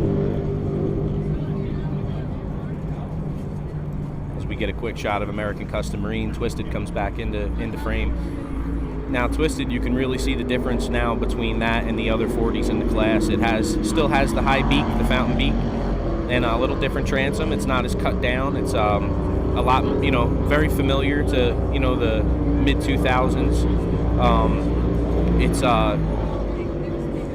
It's a good sight to see, because to see Twisted out here putting on a competitive performance today, it's good for everybody else that might be looking to buy one of these boats to get in the class, or have been searching for a while. They are out there, they are available, and they are still competitive.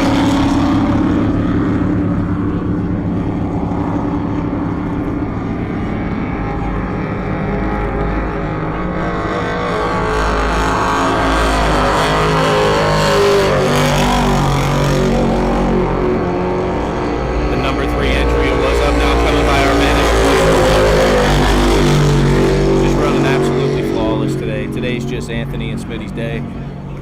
Congratulations to them as they continue to dominate this race. American Custom Marine now coming out of turn 7, carrying a big rooster tail, using all those ponies and those 1350s, accelerating off the turn, and they're clearly running a tall top speed number on this front stretch. if I had to guess, American Custom Marine's in the area of 120, 130 miles an hour here on this short course. Cool shot on the backstretch as Twisted's overtaking Knuckleheads for second place. Our hearts go out to Ed and Johnny there as they obviously are suffering from the mechanical gremlins.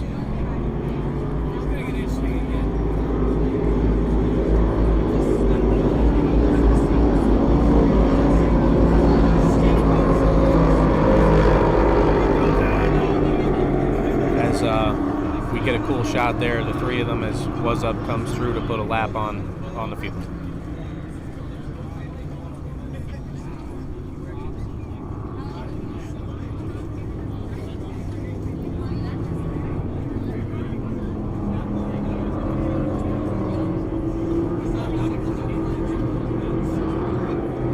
Great shot down the barrel there, it Was Up.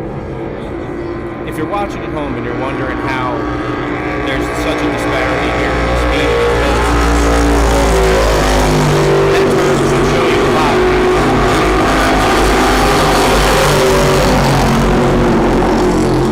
You see Brian Klinick and Jay Muller there jump in the wake of Was Up, and if I had to guess, that's Brian's way of saying, hey, let's try it their way once. Clearly, Smitty's just established the fastest way around this course. Ed Smith, unfortunately, is having some gremlins, but this class is separated by inches. It's these boats are so incredibly identical when it comes to the hull, the power, the exhaust, the propellers, the drives. It's, you know, everybody's kind of on the same exact setup here. And so when you're seeing a boat like Was Up today dominating, it's really comes down to driver and throttlement. And Anthony and Ed Smith have a ton of time on this course and a ton of time together in a boat like this, and it's showing today where the experience is just taking over. I do believe they're on their 7th lap. You have Twisted and Knuckleheads. Knuckleheads seem to have cleared its throat, and they're running together coming out the backstretch here. Knucklehead still doesn't quite sound 100%. Knuckleheads is notorious for that loud, raspy growl, and right now it just seems like it's a little off, but Ed and Johnny are not going to quit. There's no quitting those guys.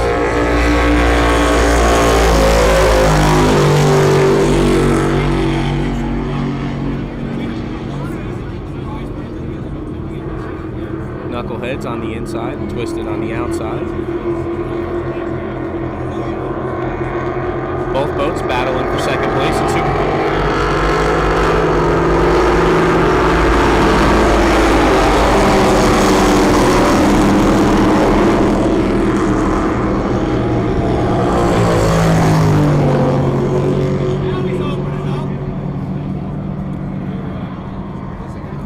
And there you see the American Custom Marine entry sneaking up on their transoms.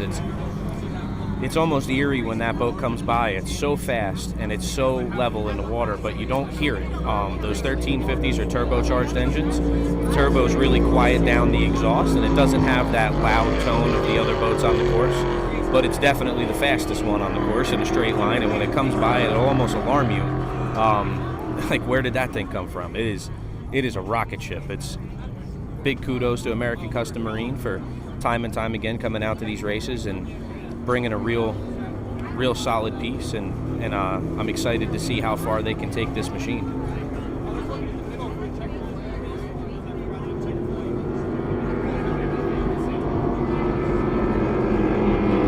It's a good shot of American Custom Marine on the backstretch coming through the dogleg.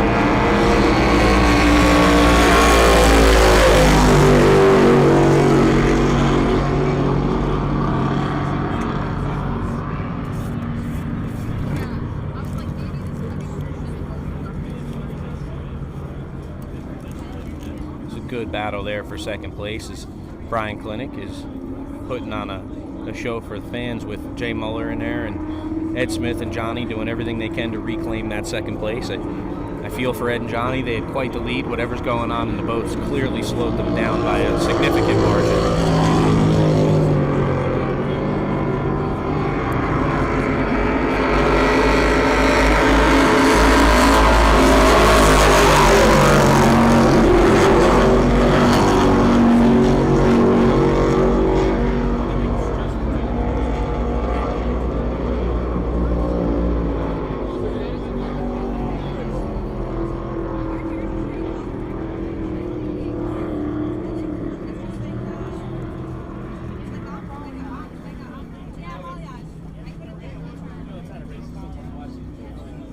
good shot of the number 3 entry of Was Up, getting through turns 5, 6, and 7.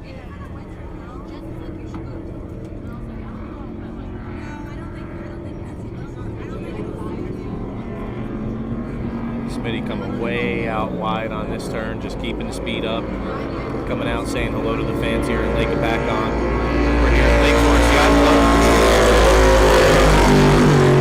An absolutely packed house today, just enjoying all the sights and sounds and appreciating the loud noise that this class brings. I mean, we call them the crowd pleasers for a reason. You know, there's a reason why NASCAR turns the exhaust pipes towards the fans. This crowd here is absolutely here to see these fountains do battle, and Brian Klinick and Jay Muller are fighting for second place with Knuckleheads. You get a quick shot of American Custom Marine coming by. You can always pick that boat out by the strobe light on the canopy. Back in the frame now is number 3 entry, Was Up.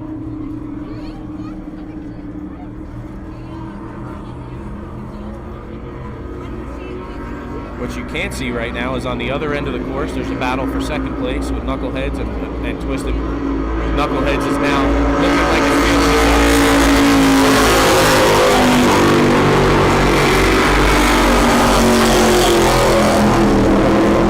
I don't know if you can hear that at home as clearly as I can, but whatever was going on in Knuckleheads seems to have cleared its throat, and they've reestablished second place, which is good for the duo of Ed and Johnny.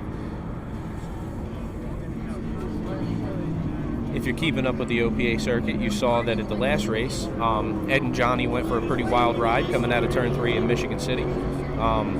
They 360 flat spun that 40 fountain,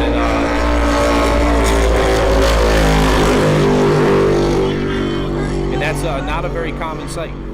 These fountains are generally very well handling and well balanced machines, but that's just a testament to how hard Ed and Johnny were pushing to maintain that attack position on Was Up. They led the first couple laps at Michigan City, and Smitty had snuck by him there about halfway through the race, and Ed and Johnny were doing absolutely everything they could to keep that distance as small as possible between them and Was Up, and it resulted in that spin. We're happy that they're both safe and they're both here racing with us, but it caused some mechanical problems for them. Ed had to pull the motors out of the boat. He broke a gimbal ring, sheared a skeg off a drive, and had a lot to do to get that boat ready to be here in Lake Hopatcong today. So big kudos to him and his crew at Rivers Bend Marina up there in St. Clair, Michigan. If you're in the St. Clair area and you're looking for somebody to do some work on your boat, or you need to store it somewhere, there's nobody better than Ed Smith at Rivers Bend Marina. Shout out to Miss Julie Kimmel, who's in the office there at Rivers Bend Marina, who's surely watching on the live stream.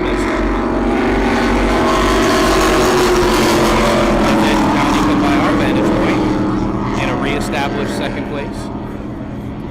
Unfortunately, here on the front stretch, we have Twisted Motorsports coming down off a plane with Brian Klinick and Jay Muller. Not sure what's going on there. I'm sure we'll find out shortly after the race.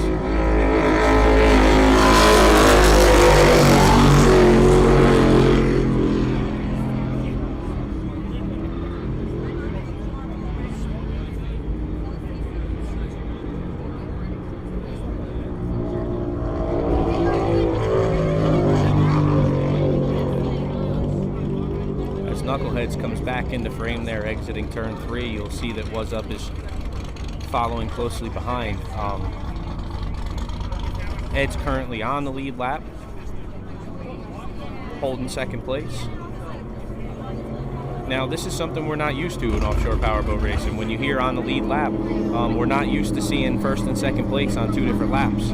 But this is what Lake Hopatcong is. It's a small race course. It's a challenging race course. There's a dog leg and one straight line. And the turns are tight, and it's a short course where these guys are running upwards of 18 laps, 20 laps in some instances. Super V's running 20 today. Not a common number found on a lap sheet. And so you do have some overtaking. If you have an issue and you take a lap off, or if you go slow through a turn, or the distance you lose is in fact a straightaway or 2. It's amazing on this course. It's cool to watch these big boats do battle in a place where they just don't seem to belong.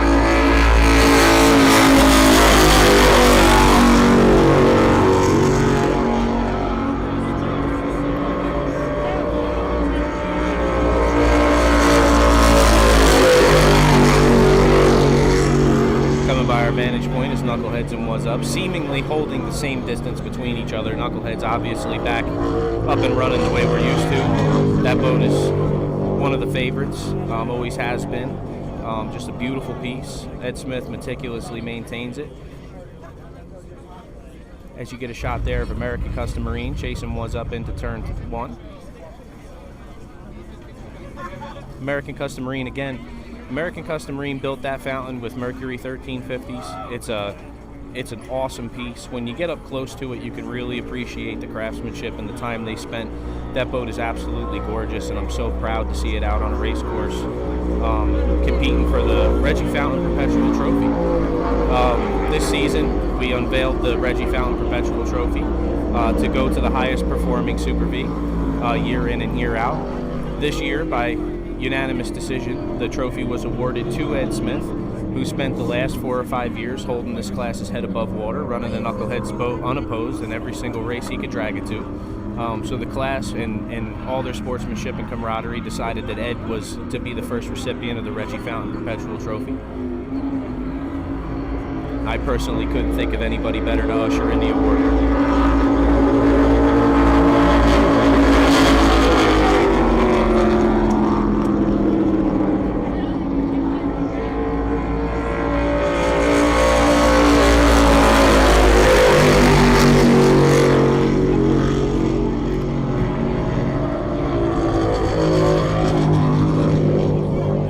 Shot there at home, folks. It looked like the Knuckleheads number 20 entry for Ed Smith and Johnny have retired to the middle of the course. I'm not sure if those gremlins crept back up on them. They do seem to still be on plane, but they are heading our direction, heading towards the crane.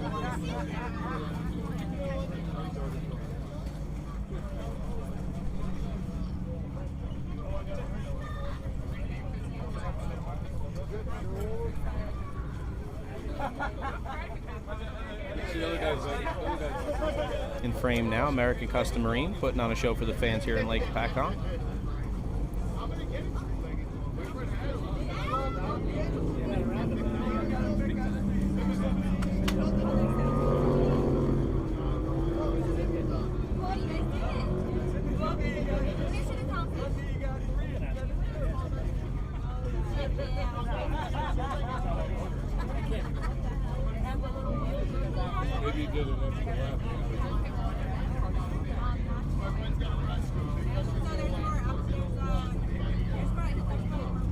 Absolutely beautiful shot of American Custom Marine coming through turn 5, 6, and 7, coming by the fans here, standing at the Lake Forest Yacht Club.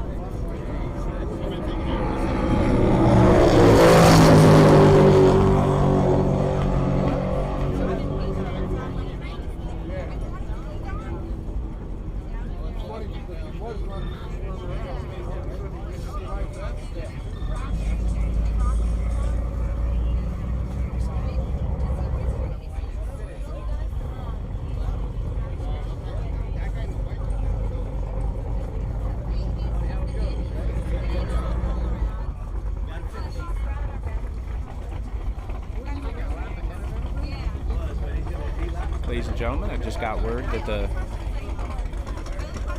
the 3 Super Vs have completed all their laps. Ed and Johnny are idling back in now, as well as Was Up. The finishing order there for today's Super V was Up in first, Knuckleheads in second, and Twisted in third. American Custom Marine still running. They got just a few laps to finish.